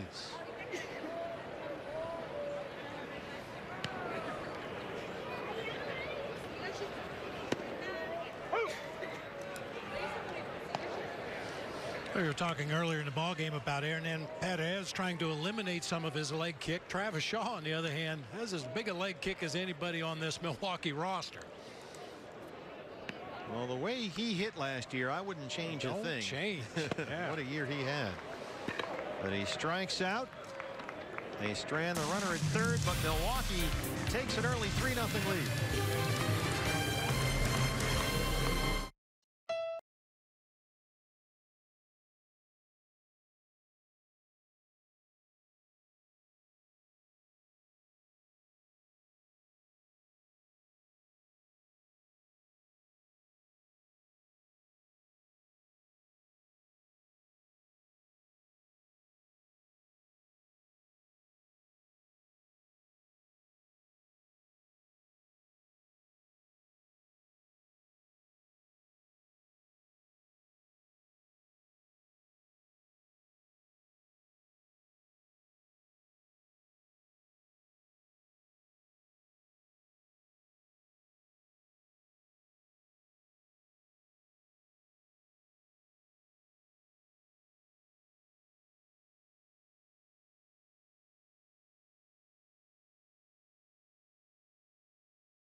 Here at Scottsdale, fans commemorate Archie Bradley's wild card game triple with the Archie Bradley audio bobblehead. It's courtesy of Gila River Hotels and Casinos. You can get yours Saturday, April 21st, before the D-backs game against the Padres at Chase Field. Visit dbacks.com. That is just going to drive Jake Lamb nuts. An audio bobblehead.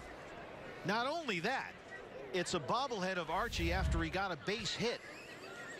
Remember Jake Lamb last year got his first bobblehead. Now keep in mind he was an all-star guy that hit 30+ homers, drove in over 100 runs. He's kneeling down next to a lamb. Archie's got his own bobblehead after getting a triple, and he's waving to the crowd. I'm sure that's come up off the old homestead there. Archie Bradley and Jake Lamb, roommates. Yeah. Sure. There's Kevin Crone. Well, it seems appropriate that if there was going to be an audio bobblehead doll, it would be Archie. Doesn't it, though? Did he have an off season or what? Every time you looked on the old Twitter, Archie was someplace waving a flag or banging a drum or doing something at some game somewhere. He really enjoyed this offseason, no doubt about it. Hold on there, Kevin. That's strike 2, apparently. Yeah. I tell you what, after he hit that triple, he earned it. That was quite a moment at that wild card game, and I was not here in 01, but I can tell you I was at that wild card game, and Chase Field was so loud it was nuts. And that is strike 3. Second strikeout for Suter. Yeah, I think the Archie triple, part of the reason it was so loud in there is because it's just so unexpected. Pitch up a little bit. You mentioned Crone, a big guy, 6'5", 270. Yeah, I think it was the unexpected nature of it. You know, the pitcher goes to the plate. You don't expect him to make contact, let alone drive the ball into the gap for extra bases. That was a vastly entertaining baseball game. Really was. Diamondbacks beat the Rockies to win the wild card game and advance to the division series. Goldie set the tone with that home run off John Gray in the first inning. Robbie Ray came on in relief. Colorado came back, made it a little close, and Archie put on a show. And so we've got that bobblehead to commemorate that terrific triple coming up on April 21st. Get your tickets now, fans. dbacks.com. Diamondbacks and Padres, Saturday, April 21st. Called strike 3. Negron is caught looking. Make it 3 strikeouts for Suter. I think in some way, Bob, and I think this is a positive, face of the franchise is too much, but maybe personality of the team is a role that Archie Bradley has relished. I mean, he's really kind of taken the heat off Goldie in that sense in terms of just the attention that these players get. Archie just loves it, and it's worked out really well. The fans love him. It is a love affair, Archie Bradley and Diamondbacks fans. Yeah, we saw him at Coyotes games, Suns games, Grand Canyon University Stadium opener. He was over there at the ASU basketball game. He was in the curtain of distraction. Yeah. He was beating the drum at the Phoenix Rising soccer game. He was at the golf tournament. He was everywhere, all over the valley.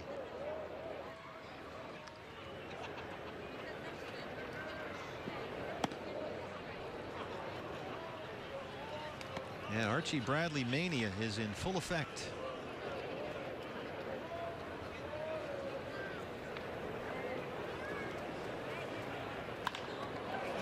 This is lifted in the air to center field for Keon Broxton. That high Arizona sky. Suter has retired all 6 he's faced. Brewers have a 3-0 lead.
D-backs trail Milwaukee 3-0. New pitcher for the Diamondbacks is the right-hander Silvino Braccio. Just over 20 innings of relief work for the Diamondbacks bullpen last year and a 5.66 ERA. He was, talk about up and down from the minors. Braccio back and forth from here to Reno 8 different times. That's a lot. Keep your bags packed. Some defensive changes behind him. Braccio 7 walks and 25 strikeouts. Cesar Puello takes over in right field for Jeremy Hazelbaker. And the new catcher behind the plate is the veteran Josh Thole in relief of Alex Avila.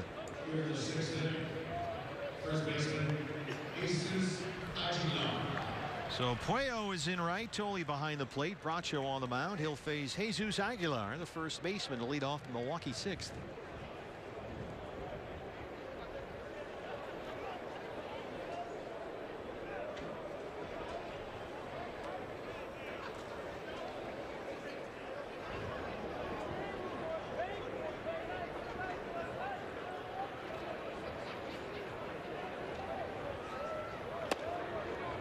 Josh Tolley taking over behind home plate for the newest Diamondback. Alex Avila joins us. Alex, it's Steve and Bob. How are you? Good. How you guys doing? Good, Alex. We're doing great. We're glad you're here. How's it going so far? So far, it's been great. Camp's been awesome. The guys have been great, and I've been having a lot of fun. You know, Alex, being a former catcher, I couldn't help but think about you. You know, with the Tigers, you might have a couple of pitchers in spring training that you've never seen before, as that one's popped up first base side. No problem for Walker. You got traded to the Cubs. You had to quickly learn a new pitching staff in the second half of the season, and then you get traded in the offseason. Now you've got an entire new staff. How much of that time of your time does that take, just learning new pitchers?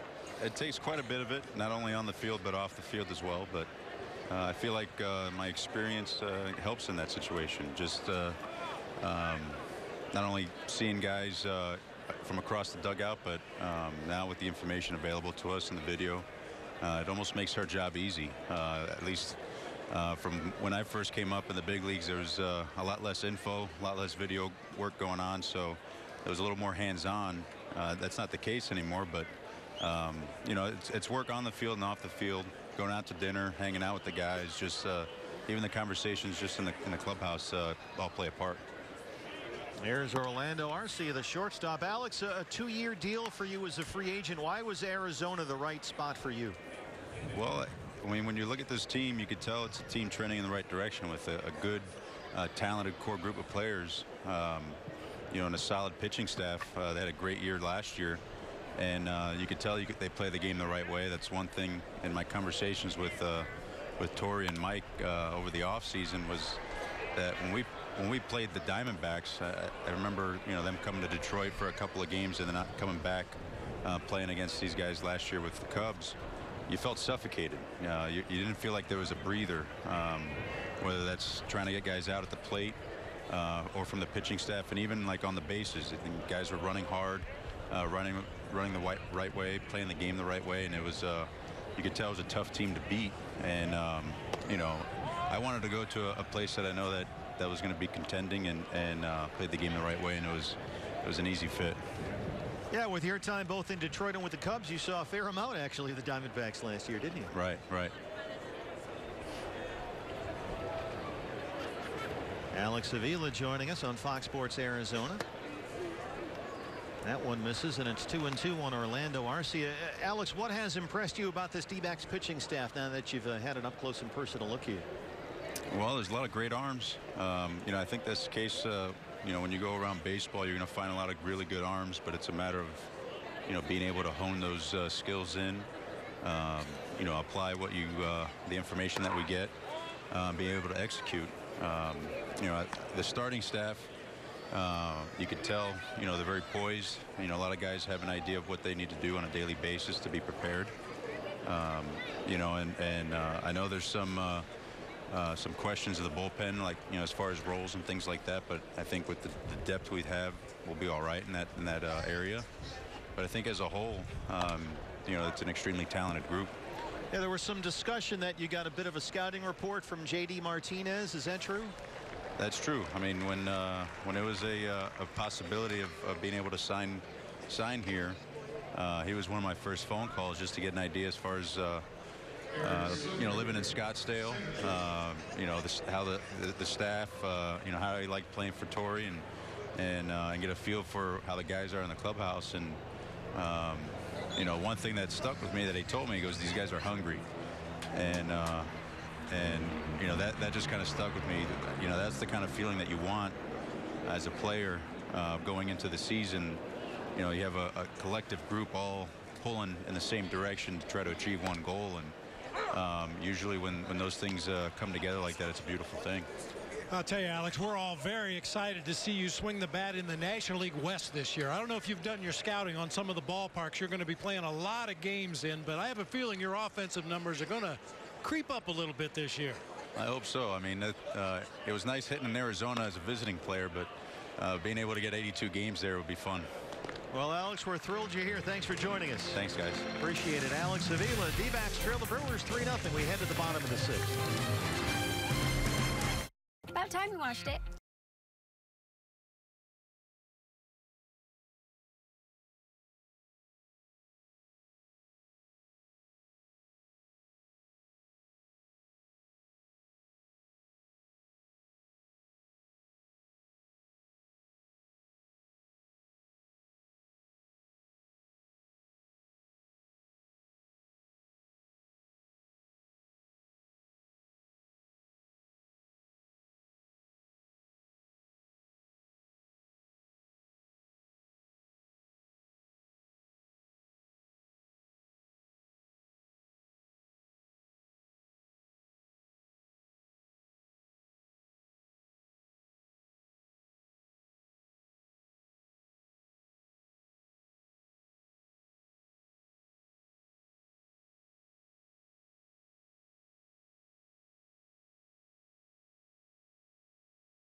the 6th inning.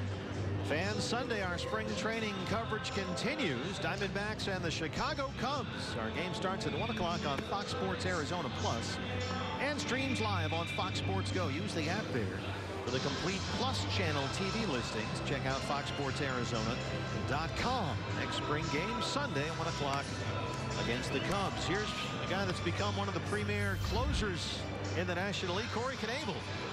76 innings last year, had 39 saves for the Brewers. And this is not uncommon in spring training to see a closer into the ball game early. Sometimes following the starting pitcher, you want to try to get some at bats for your closer against legitimate major league hitters. And if you wait until the 9th inning, he may be facing a bunch of A-ball players. So Craig Counsell sliding his closer into the game here in the 6th inning.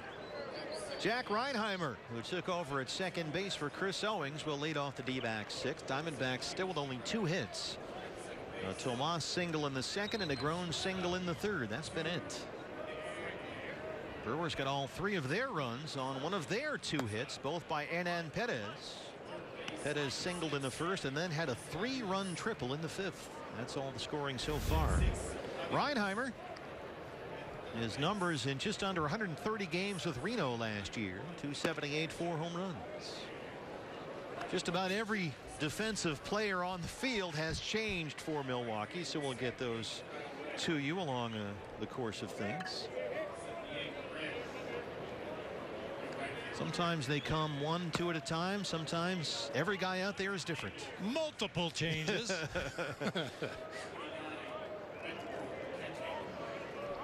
Christian Bethancourt, the former Brave and Padre, is the new catcher, so it's an all-new battery for Milwaukee.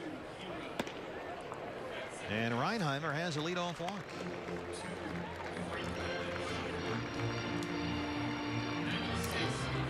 Here is the new second baseman. Gatewood's at first. Franklin is at shortstop, and Vilas is the 3rd baseman, so an all-new infield. Grisham in center and Wren in right. Phillips will stay in left. Here's Ketel Marte. He has struck out and walked 0 for 1.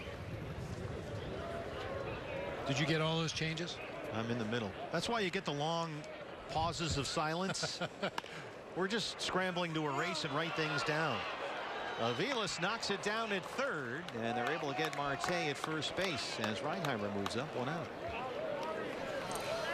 Playing shallow down there at 3rd base as Aviles, and ball kind of climbs right up his left arm into his midsection, but he's able to stay with it, knocks it down, shows a strong arm across the diamond just in time to get Marte at first.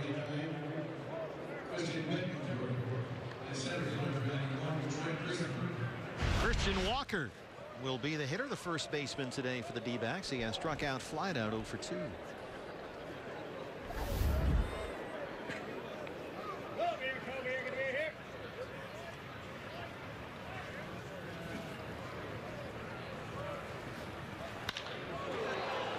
This is hit out to Wren in right field. Reinheimer stays put, 2 outs. Hit it well. Unfortunately, right at Wren out there in right field. Barely had to move to make the play on that ball.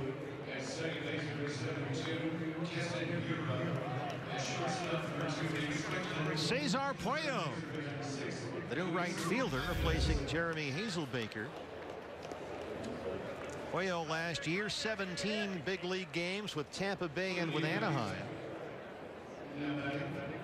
His only career major league experience last year. Had a big year in the Coast League. Playing in AAA, hit nearly .330. He's got some power. He can run. He stole 18 bases in the minors last year. Reinheimer at second base, 2 outs.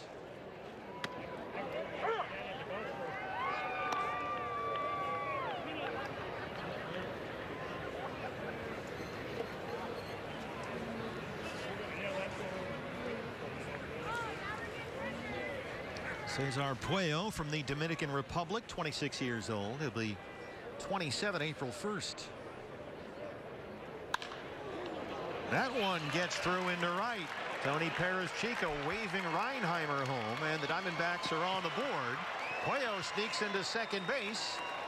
He's got the RBI. RBI single for Puello, and it's 3-1. Nice piece of hitting right there to stay on that pitch and drive it through the right side. That'll bring the run home. And then good base running by Puello. He saw that ball get through into right field. He probably realized at that point they don't have a play at the plate. Watch the trajectory of the throw. It's over the cutoff man, and he's able to advance into scoring position himself. Third at bat for Yasmani Tomas. He has singled and grounded out.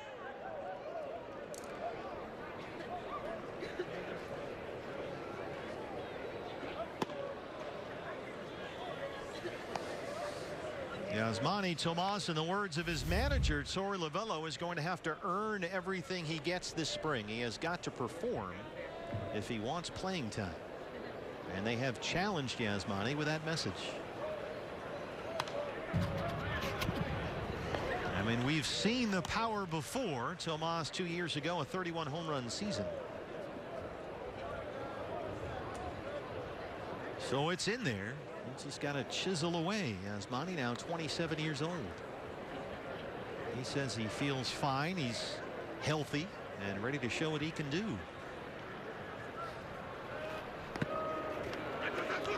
Bethancourt has it rolled away, and Puello is in at third.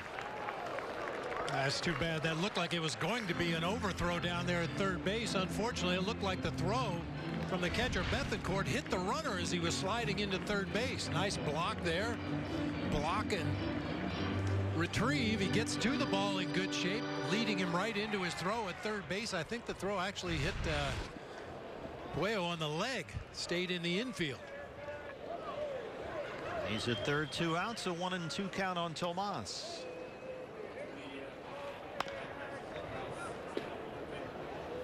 Yasmani last year, his season, you forget, got off to a terrific start. He hit over 290 in April.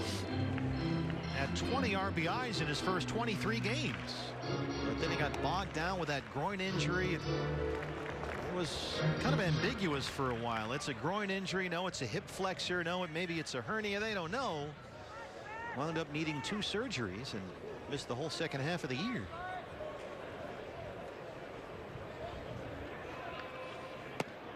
A core injury. It was very problematic. Had to be addressed by a couple of surgeries. The surgeries performed by a specialist out in Philadelphia. One in August and then another just before Christmas.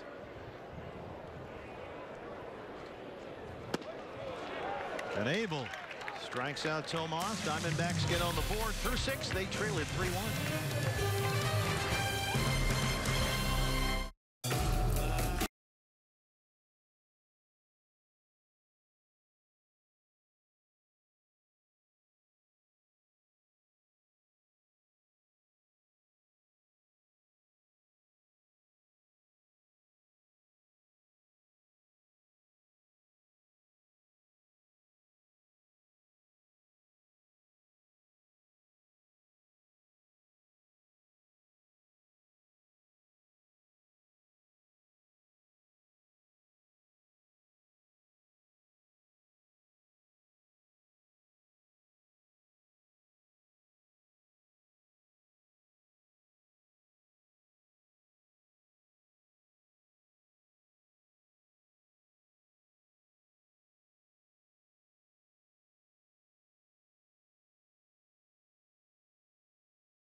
Back at Salt River Fields at Talking Stick, D-backs trail the Brewers 3-1.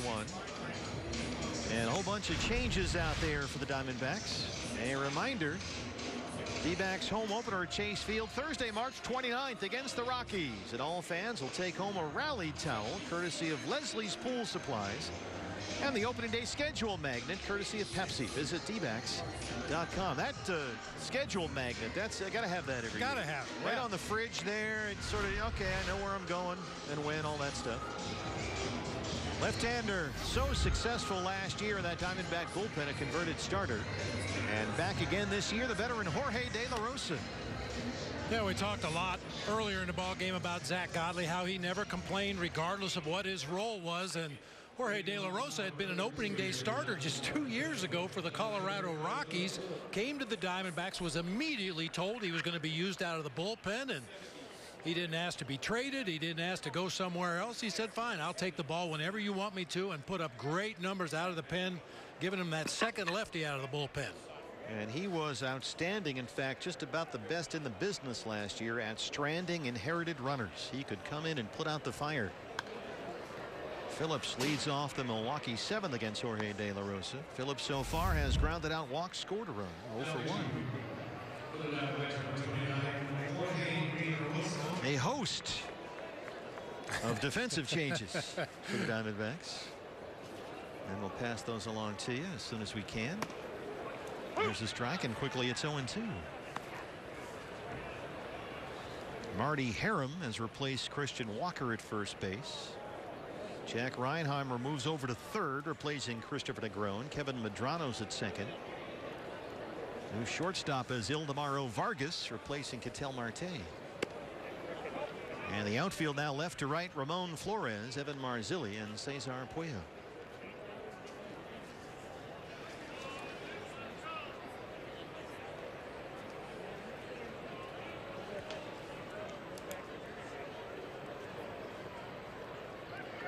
One and two on Phillips. That's fouled straight back. Good to see Ken Kendrick here. Get a little booth visit from the owner. Always good to see the owner stick his head in the booth. Managing general partner Ken Kendrick stops by to say hi. Had a big smile on his face. I think even the managing general partners get excited in spring training for the possibility of an exciting season. Optimism is high. It sure is. For good reason. There's no reason that if this team, if they can stay healthy, which is of course always the key for everybody, but if this is a healthy ball club, it's at least another 90-win team for me. With this pitching staff and the depth they have now. Yeah, you'd like to think so. You know, the rest of the West, I feel, got a little bit better in the offseason as well. But yeah, I agree with you. There's no reason to think the Diamondbacks shouldn't be right in the thick of that National League West all season long. I think certainly at this point in the year, as we sit here on March 1st, it's a better team and a deeper team than it was last year on March 1st. I think we can safely say that, certainly. Yeah, not to mention the experience that they garnered last season, starting in spring training, grinding through the regular season, all the injuries and issues they had to deal with, and still finding a way to make it into the postseason last year. I think that experience really is going to play well this year. And yeah, you lose the half season you got from J.D. Martinez, but as has been pointed out many times, I think in the national media, and to the credit, this was the first place team when they got J.D. Martinez. They got off to a terrific start last year. Phillips waves at that one, the strikeout for Jorge De La Rosa. I will say this. I am just forever grateful that we had an opportunity to watch what J.D. Martinez did in the second half of the season last year. That was incredible. Historic. I can't remember ever seeing anything like it. Never. A half season that's going to be hard to duplicate for anybody. Yeah, but that being said, it's a different look to the team this year. Steven Souza Jr., more speed, can steal a base, better defender in the outfield, maybe not as many home runs. Gerard Dyson, a guy that can steal bases at an 85% clip throughout his career. It's kind of changes the dimension of the team a little bit because you don't have that guy lurking down there in the 4 or 5 spot that can hit the ball out of the ballpark. You may have to manufacture runs a little bit more, and in that respect, I think they've got players that are capable of doing that. And Gerard Dyson was a very nice addition, one of the best defensive center fielders in the business and a terrific base stealer.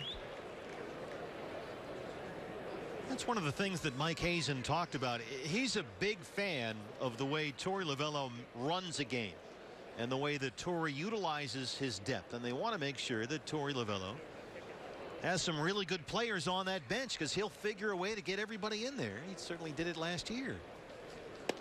So the bench in that sense gets an upgrade. Kyle Wren looks at strike 3. De La Rosa, 2 batters, 2 strikeouts, 2 down.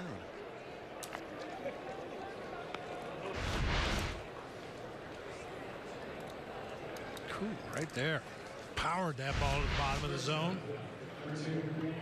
Here's the shortstop, Nick Franklin. Split last year between the Brewers and the Angels. 179, a pair of home runs. Franklin, a once first-round pick by Seattle back in the '09 draft.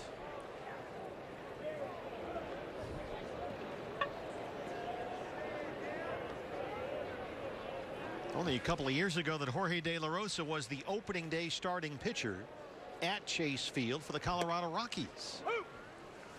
And then last year, a Diamondback as a reliever, and boy, he made that transition just terrific. And he made it look easy. So he's back this year at the age of 36. He'll be 37 in April. Re-signed by the Diamondbacks to a minor league deal right after camp opened.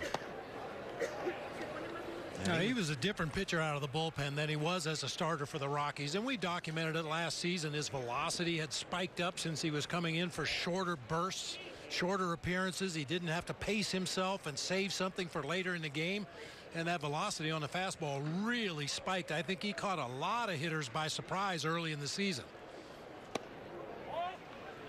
Yeah, he used to be kind of a pitch to contact ground ball guy, throwing low 90s, but he was consistent mid 90s in this new role.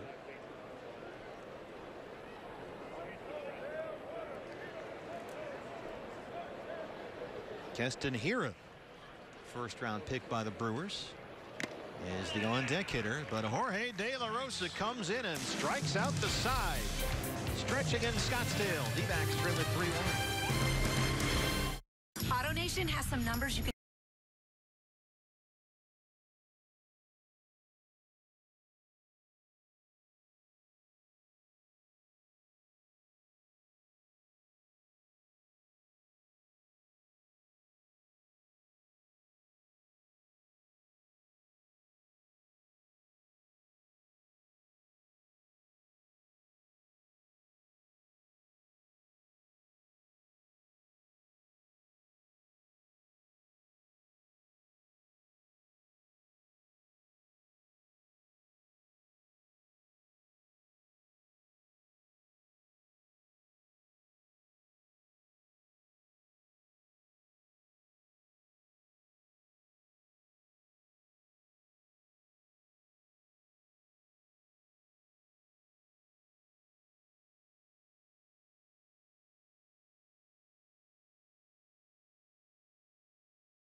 Arizona. Steve Berthune, Bob Brenly, Jody Jackson with you. Our game summary brought to you by Gila River Casino. Zach Godley was terrific. He got the start today against Milwaukee for the Diamondbacks. 3 scoreless innings. Brewers got the game's big hit in the 5th inning. Hernan Perez, a 2-out, 3-run triple, made it 3-0 Brewers. Diamondbacks have answered. They've got one on a Cesar Puello RBI single. And the D-backs trail at 3-1 as we start the home half of the 7th inning. Yeah, the Perez triple no doubt was a big blow in the ball game, but it was preceded by 3 walks by Andrew Chafin, which really paved the way for that big inning for the Brewers. All 3 walks came around to score. Big Matt Albers is the new pitcher for the Brewers. 63 appearances and a terrific season last year in the Washington Nationals bullpen. A 1.62 ERA. Ildemaro Vargas will lead it off. Wes Wilson, the new left fielder for Milwaukee. He replaces Brett Phillips. Ildemaro Vargas saw action in a dozen games for the D-backs last year. His first big league experience. Spent nearly all of last season in AAA Reno. This is a guy who can do a lot of things at a baseball field. Ildemaro Vargas. There's a strike at 0-1. Yeah, he really had a great Cactus League last season. We didn't know much about Vargas. Had an opportunity to see him playing late in games early in spring and got some starts later in spring training. And as you said, he does a lot of things well. Hit .312 at AAA Reno last year. 10 home runs. Sends this one out to pretty deep center field. Grisham is out there looking. And he's got it. Yeah, kind of misjudged that ball off the bat. Maybe lost it in the afternoon sun here at Salt River Field. You can see him shading his eyes with his glove. Had to make an adjustment and sprint back to the warning track to make the play right in front of the wall. Vargas really put a charge on that ball. Need those sunglasses with his high Arizona sky. Yeah, fortunate today there are a few wispy clouds up above, which outfielders and infielders will tell you they love in the Cactus League. When you have a little bit of cloud cover, it gives you some dimension to gauge that fly ball. Most days here in Arizona, however, it's crystal clear blue sky. Very tough to gauge fly balls.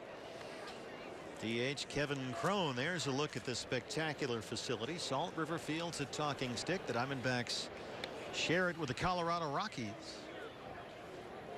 Brewers just across town in Maryvale. Diamondbacks will be there for another game against Milwaukee coming up next Thursday. And we want to welcome all our viewers on Fox Sports Wisconsin today. Rock somewhere. He's got the day off. Yeah, I don't know where BA is. BA, who knows? Yeah, that's the way those guys work. It's, you know, every once in a while they show up. We stole their producer, so we have Brad the Big Dog Weimer. Yes, we do. Televising baseball back to America's Dairyland. Yeah, I think it's going to be a fun summer in Milwaukee. Yeah, they're going to be good. There's no question. Albers was a nice addition. We showed you his numbers with Washington last year, setting up for Corey Knebel.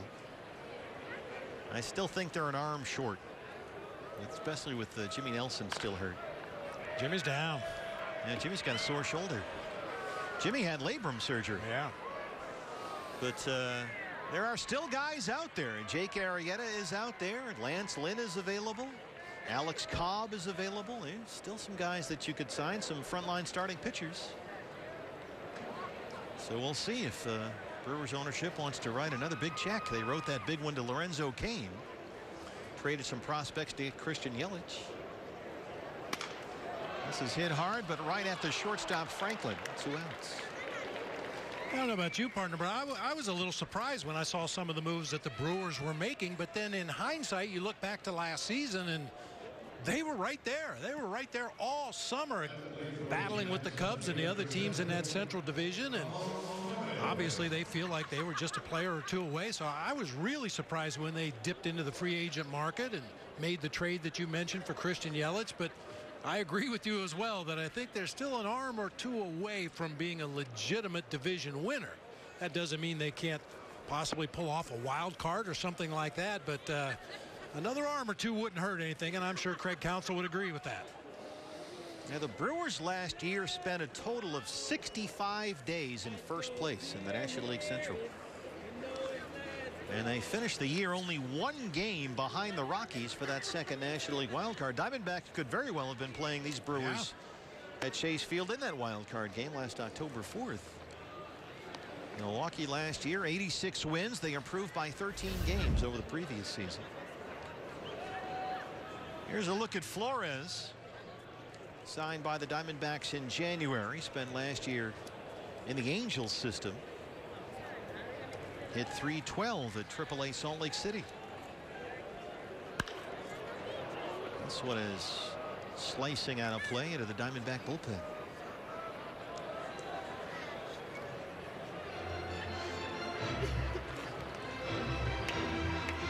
Flores took over in left field for Yasmani Tomas.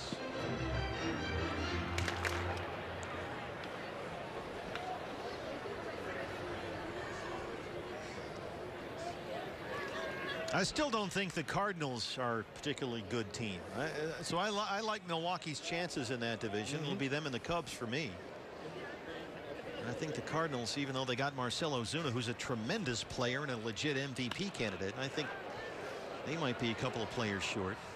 There's a soft fly out to Wilson in left field. Albers works a 1-2-3-7. Diamondbacks trail the Brewers 3-1.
Talking stick. D-backs trail the Brewers 3-1. Diamondback baseball on Fox Sports Arizona, brought to you by White Claw Hard Seltzer, the purest hard seltzer in the world. Clear and cool here. Cool for us anyway, mid-60s, but you know, we're spoiled. Jackets are on.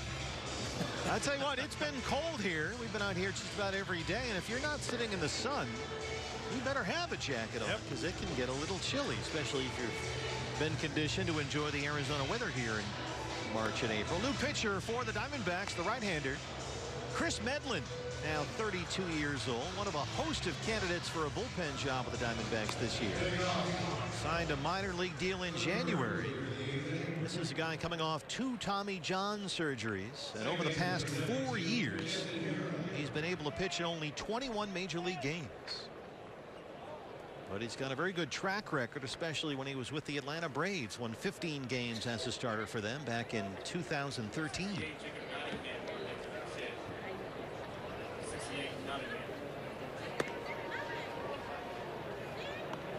Leading off the 8th inning for the Brewers, Keston Hiura.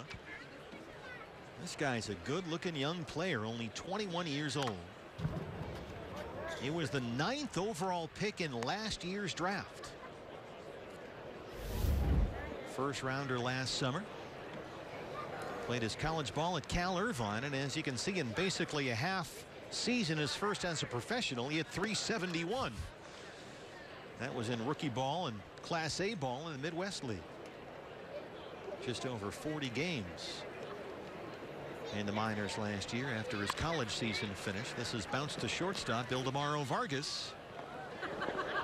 And as the moral compass, Mike Farron always likes to say, you may feel fine today, but you could be Ildemaro. Oh, my. That's a Mike Farron original, yeah. Didn't know where that was going. That's the kind of quality material that you get on the webcast right now. Mike Farron working our D-backs webcast just to our right here at the broadcast booth. Yeah, special guest with the moral compass today on the webcast. Who's he got over there? Some I didn't big, see. tall guy. He looks like he's about 6'10". Right's left-handed. Doesn't ring a bell.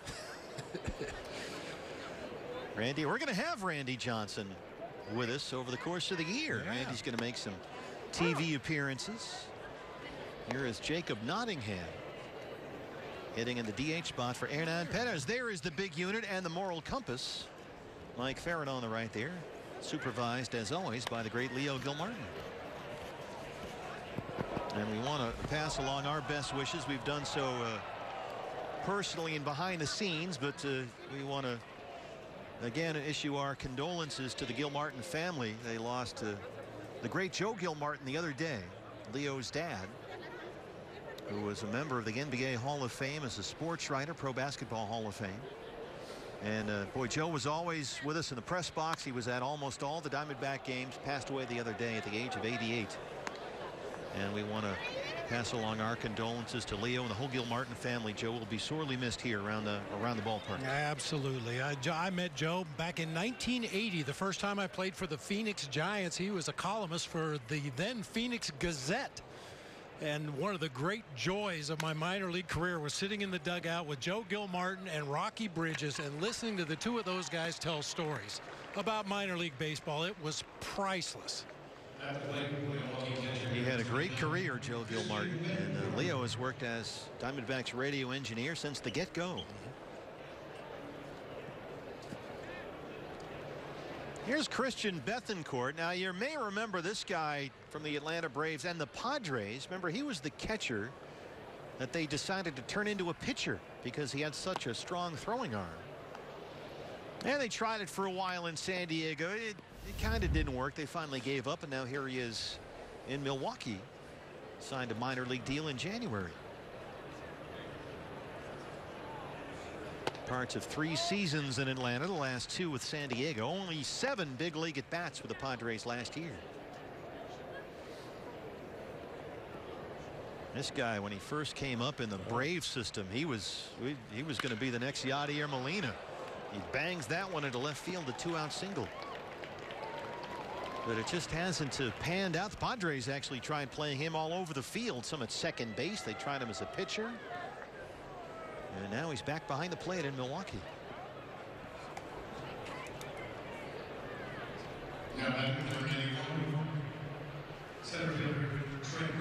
Here's Trent Grisham, the center fielder. His first at bat today.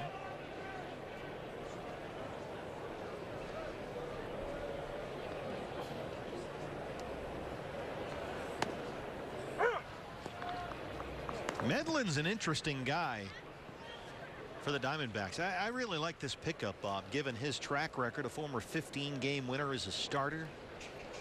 And don't forget, with the addition of Steven Souza Jr., Diamondbacks had to trade Anthony Banda, who's now in Tampa Bay, part of that 3-team deal. The organizational starting depth, a little thin right now. You've got Matt Cook and you've got Braden Shipley, but ideally you'd like to have, 8, 9, 10 guys that you could pencil in as starters. But right now it's more like 7 guys for the Diamondbacks, and Medlin could help fill that void. Now, he does have reportedly an opt-out in the contract if he's not on the D-backs 40-man roster by the end of March. So we'll see how it goes.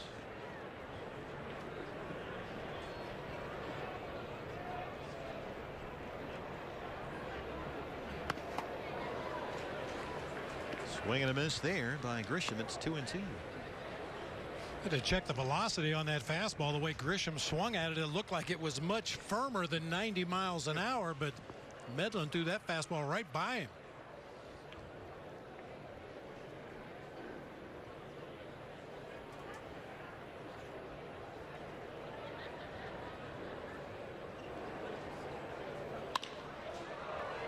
This one is going to drop into left center field. Bethancourt heads for third.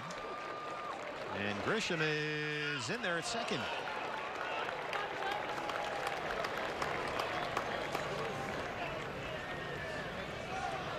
Couple of 2-out hits for the Brewers, second and third now. Grisham just fights off an inside fastball. Good strong throw from center field into second base right there. Unfortunately, just a little too much speed for Mr. Grisham. Gets in with a double. Putting Brewers at second and third with 2 outs in the inning. Jake Gatewood, the hitter now. Yeah, Medlin is a guy who has just battled one serious injury after another his entire career. Tommy John during the 2010 season. Came back in 2012, went 10-1 with a 1.57 ERA for Atlanta. And then the next year was a 15-game winner. But then he got hurt again and needed a second Tommy John surgery. Medlin just over 20 appearances over 2 seasons with Kansas City. And he spent all of last year back in the Braves system pitching in the minor leagues. He did not pitch in the big leagues last year. But if he's healthy, he can help. There's a strike, 1-2. Yeah, not a lot of eye-opening stuff from Chris Medlin. Just real good command of a couple of different fastballs, a sinker and a cutter. Can throw it to both sides of the plate. He'll mix in an occasional slow breaking ball, but he's going to live and die with fastball command. Work the corners with some movement, keep it down.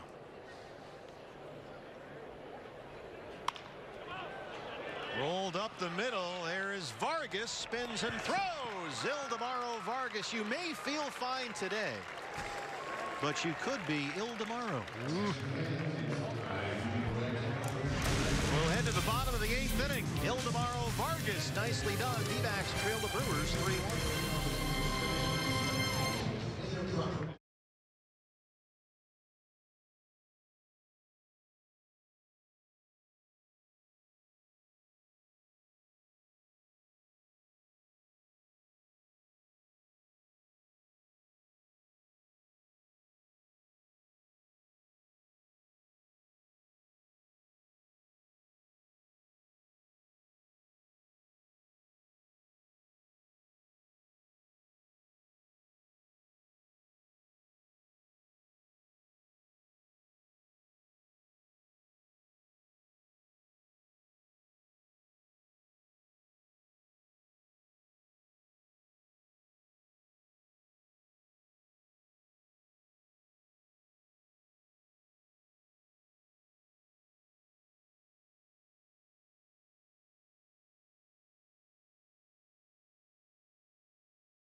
Stick. D-backs trail Milwaukee 3-1.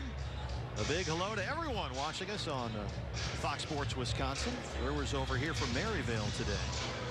And the new pitcher for the Brewers is the left-hander. This guy throws gas. Josh Hader.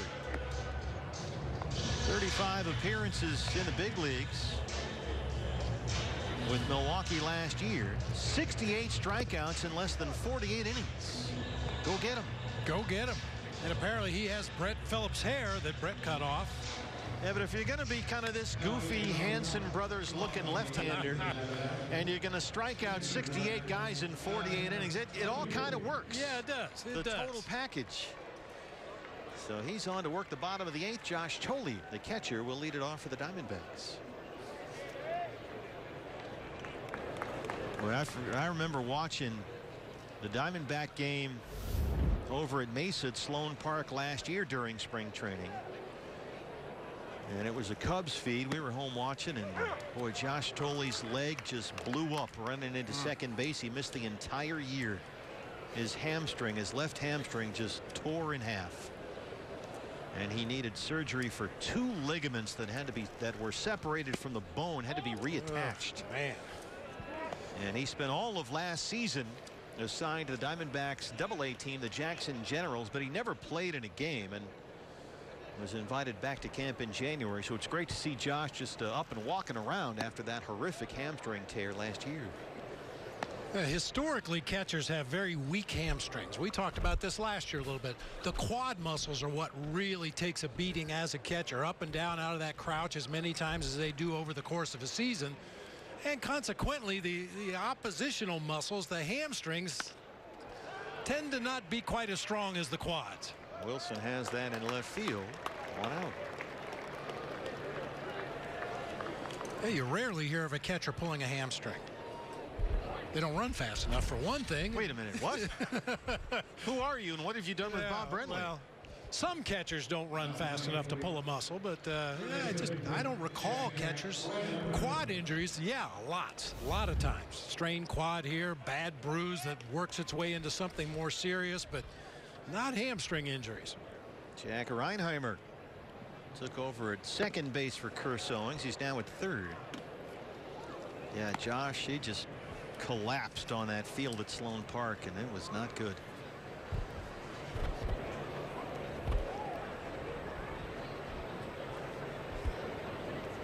This Brewer bullpen, if you put Hader in the mix with Albers and Knebel and some other guys, they can compete.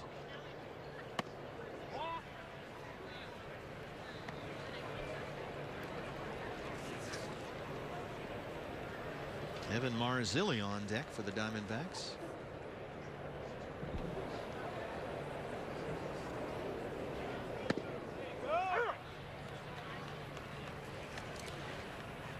Reinheimer last year, AAA Reno, hit .278 for the Aces. Spent about half that time at shortstop, but he also got consistent looks at both second base and third base. So trying to create some versatility with Jack Heimer. Played a little left field as well. Former 5th-round pick by Seattle. Diamondbacks got him as part of the Mark Trumbo trade back in June of 2015. There's Evan Marzilli, the South Carolina Gamecock, on deck. 3-1 on Reinheimer. Make it 3-2. Our next Diamondbacks telecast via Fox Sports Arizona comes your way Sunday. Bob and I will be here. D-backs and the Cubs, 1 o'clock start.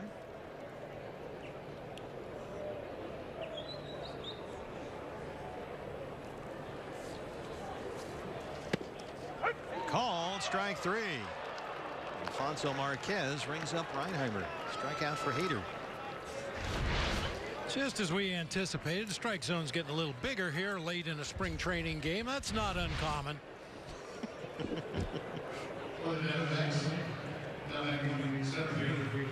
Evan Marzilli. His numbers in the minors last year.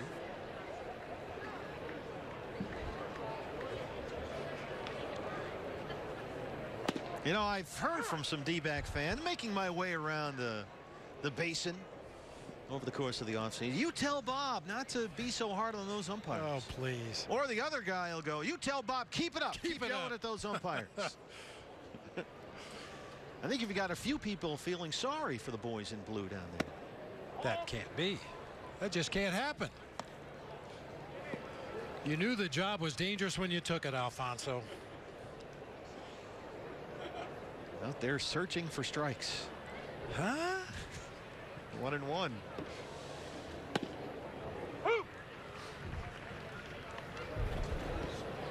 Well, you see a lot of things in a spring training game that you just don't see during regular season games. And one of those is, as I said, the strike zone late in a spring training game. I'm not opposed to that idea. Not really. I have to say. But as a hitter, you have to know that going in. Wow. Yes, he wins. Yeah, I guess. 2 strikeouts in the inning for Hader. We go to the 9th inning. Diamondbacks trail the Brewers 3-1. When you walk through these doors,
Salt River Field's a talking stick in gorgeous Scottsdale, Arizona. D-backs trail the Brewers 3-1. Chris Medlin back out there for his second inning of work. There is the longtime Brewer coach, Ed Cedar. He's a fixture on this Brewer staff, and you may notice a change with Ed Cedar this year. He's wearing number 0. Of course, they got Lorenzo Cain. Lorenzo Cain has always worn number 6. That was Ed Cedar's number. I believe there may have been a Rolex watch involved or something, but Ed Cedar, of all the numbers he could have chosen, he went with 0, which is, I think, very unusual for a coach. You don't see that a lot. Yeah, occasionally you'll see a player. A teammate of mine, Jeffrey Leonard, wore 0 for a while in the major leagues, but yeah, on a coach you just don't see zeros. You know, he said, I'm going to go with number 80 because you got 80 million.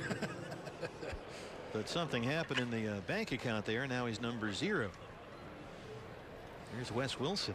Well, you're right about Ed Cedar being a fixture with Milwaukee several years ago, as that one gets through for an infield base hit. I interviewed for the Brewers job with Doug Melvin up in Milwaukee, and was asked about the coaching staff, and I was told in no uncertain terms very quickly, Ed Cedar will be on your staff. It didn't work out, but Ed Cedar's still on the staff. Well, you see that. You know, we see that with Glenn Hoffman of the Padres. Sure. And some of those guys, they're just there forever. Well, until a couple years ago, Glenn Sherlock here with the Diamondbacks had been an original D-back. Here is Kyle Wren, the right fielder. It's funny. Other thing that I think is funny about Ed Cedar, among the many things, you know, they always give you, we get a whole bunch of notes when we walk into the press box every day. You get notes on each team, and here's the latest stats, and here's, especially now in spring training, you got all these minor league guys, you got to have the rosters, and they give you little pronunciations for some of the guys whose names are a little tricky. For Ed Cedar, who spells his name S-E-D-A-R, in his little pronunciation column, it doesn't give you the phonetic spelling. It just says, like the tree. Like the tree. So somebody's got a sense of humor over there, but that just kind of cuts through and clarifies also. Like the tree, number 0. He's been a redwood down there for years. Yes, he has. 0-1 on Kyle Wren.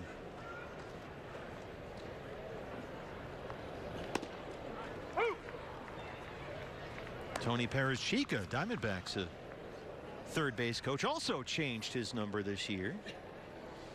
Gerard Dyson, who's always worn number 1, was signed as a free agent, so Tony gave up number 1, and he's now wearing number 8. All the little things that you have to sort of do little checks on. There's a swing and a miss. First strikeout for Chris Medlin, 2 down. Shortstop.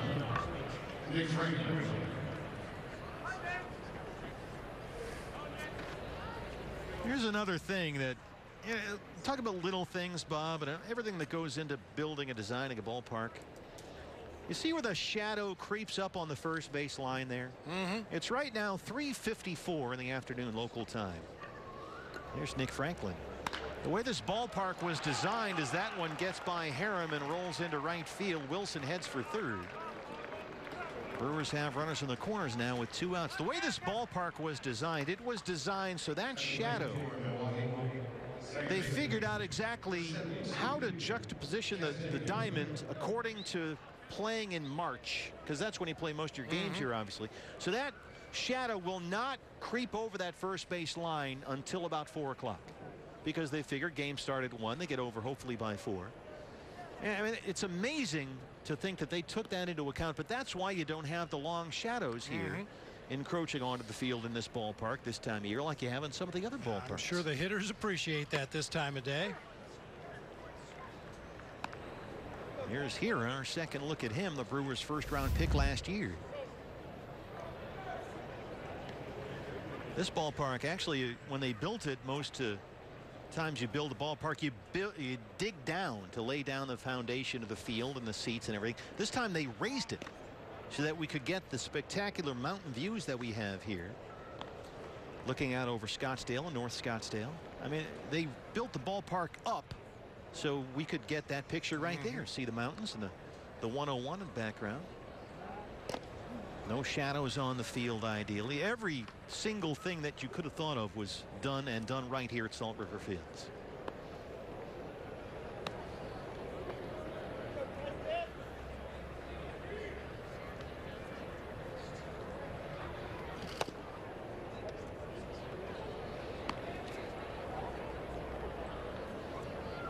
Second inning of work for Chris Medlin, facing 21-year-old Keston Hiura.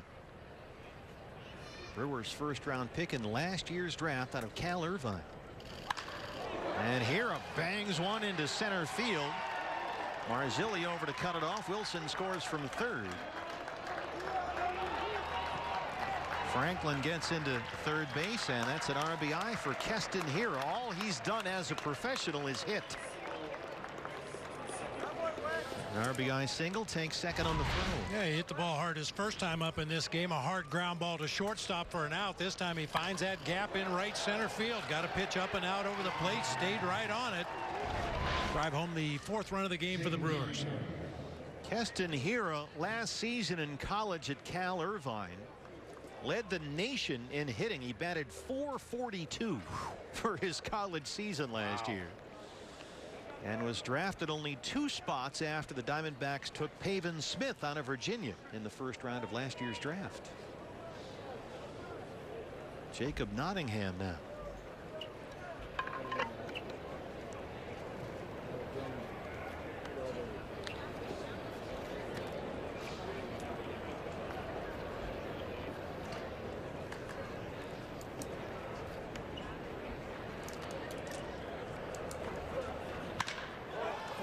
This is well hit, deep center field. Jacob Nottingham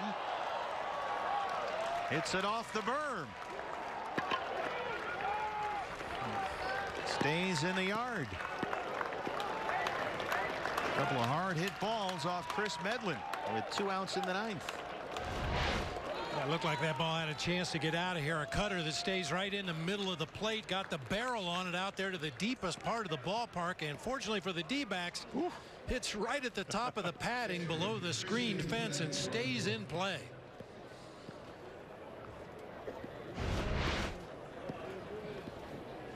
So Milwaukee with a 3-run 5th inning, now with a 3-run 9th. They lead at 6-1. And here's the catcher, Christian Bethancourt.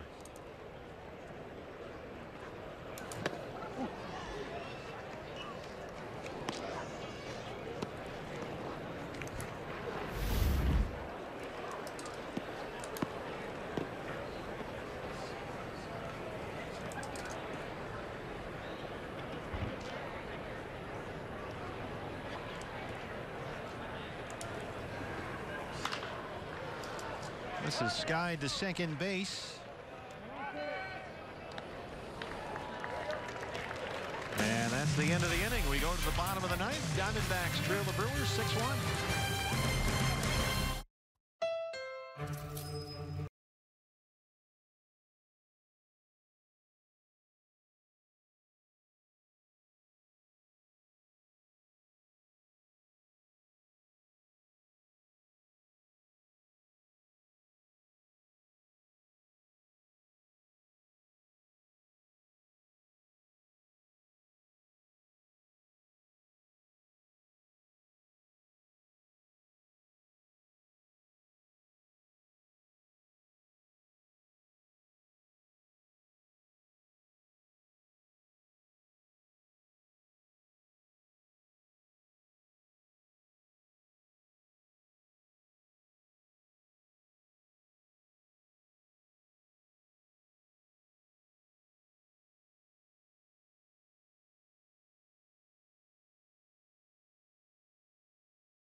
6-1.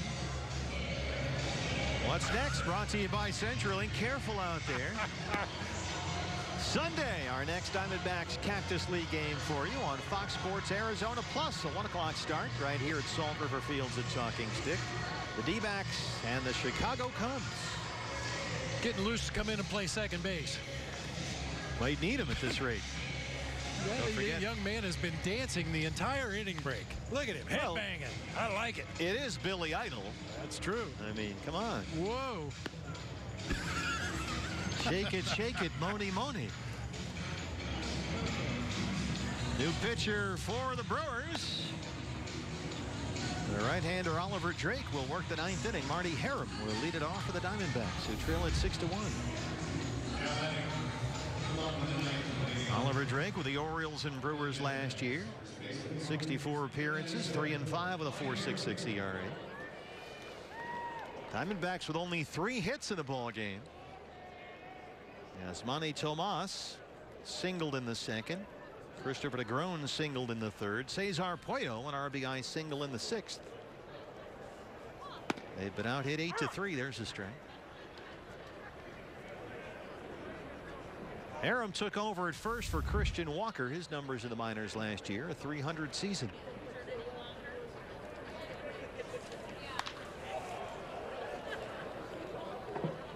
D-backs are back at it here tomorrow. No TV on that game. They will be the road team here as they take on Colorado. Albert Suarez, the Rule 5 pick from the Giants, will get the start in that game against the Rockies' Chad Bettis. This is on the ground to second base. Hira has it, 1 away. Yeah, you get very familiar with your stadium mate in spring training. 6 times we play the Rockies, yeah. Be the road team tomorrow. And then Saturday, we're over at Camelback Ranch in Glendale, take on the Dodgers. Robbie Ray starts for the D-backs there. Guy who owns the Dodgers. Yeah, I'm just thinking the Dodgers probably saying, what's new? And then Sunday, back here, a TV game against the Cubs, 1 o'clock. Check FoxSportsArizona.com for your list of Fox Sports Arizona Plus stations. Yeah, Robbie Ray against the Dodgers. That was just total ownage last year.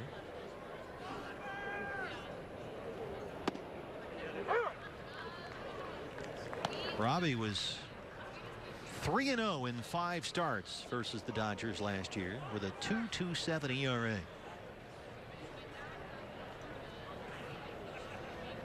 I have a feeling that may come in handy again this year. Robbie Ray, 53 strikeouts in less than 32 innings against the Dodgers last season. Had that game in September when he struck out 14 Dodgers in LA. 1-2 on Puello.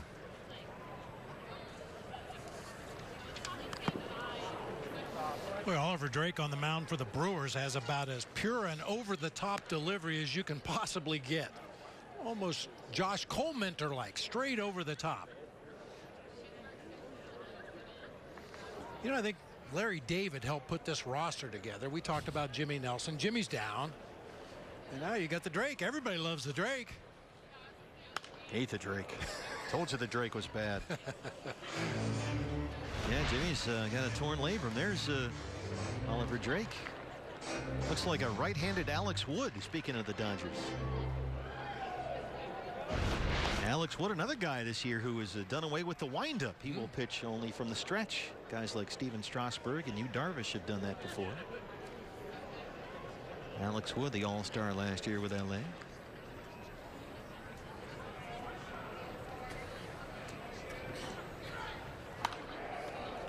Puello putting up a fight.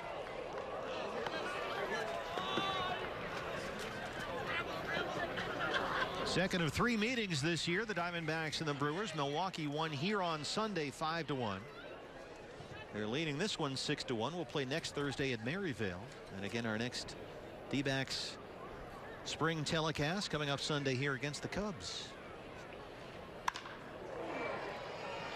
This one toward right center. It drops in and gets to the wall. Puello heads for second. He'll stop there. A 1-out double. Good day for Carlos Puello. He was 5 for 11 on the spring coming into today. 2 knocks and 2 at-bats today. Got a cutter up over the heart of the plate and barreled it up to that gap in right center. Badly misjudged by the center fielder. Took a real shallow line. Gets all the way to the barrier. Cesar Puello, good year in the Coast League, as we mentioned, hit almost 330 there. He's a guy that can run too. He stole 18 bases. Kevin Medrano now.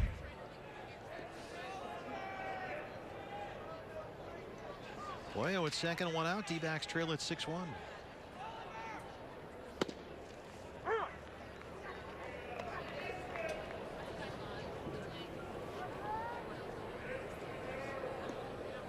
By the way, Diamondbacks individual game tickets go on sale Monday. Season ticket packages have been available for a while now, but individual game tickets go on sale starting on Monday, fans. And we have a number of different ways you can get your tickets. You can go, of course, to dbacks.com/tickets on the interweb. Try the box office down at Chase Field or call 602-514-8400. That starts on Monday. Monday, by the way, is also a big day for you. I'm sure you've been prepping your calendar for this. Monday is when the D-backs will announce some of the new food items that we're going to have at the ballpark this year. We have had a number of changes to the menus. Really? Yeah, it's got a lot of people excited. It's going to have a different look around the concourse. A lot of new food options this year, and some of those will be announced on Monday. This is bounced to second for Hira. Puello in at third, 2 outs. I'll get up early that morning. Yeah, you may need to.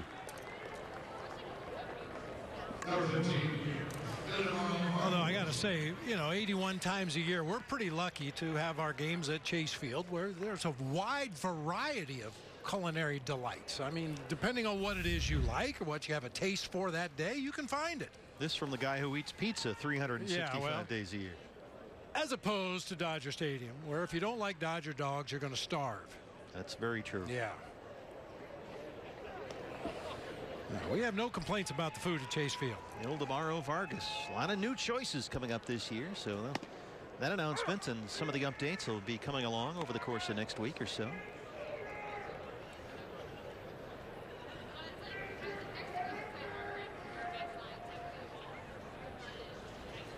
Got another really cool one. I've been asked to keep this under wraps, but I think it's going to be neat. I can't even tell you what it's about either. I know what you're talking about, and it's going to be a big deal. It's going to be a big deal, and people are going to love it. We guarantee you that.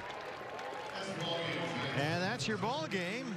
Brewers, for the second time this spring, beat the Diamondbacks in Cactus League action. 6-1 your final, but Bob, a game that not a lot of the Diamondbacks regulars started or even played in. I think you're pretty pleased with what you saw, certainly from Zach Godley. Yeah, you really like what you saw out of Zach Godley today. The offense continues to strike out at an alarming rate. You'd like to see those numbers cut down, but it is spring training. You just look for improvement every day. You look for individual improvement, team improvement, and this one goes the wrong way today. Godley 3 scoreless in the start. Fernando Salas, Jorge De La Rosa, Silvino Bracho all pitched 1, 2, 3 scoreless relief. And so a fun day here at the ballpark. Glad you joined us on Fox Sports Arizona. Don't forget next D-backs Cactus League telecast coming up Sunday at 1 o'clock against the Cubs on Fox Sports Arizona Plus, and we'll see you then. So long from Scottsdale.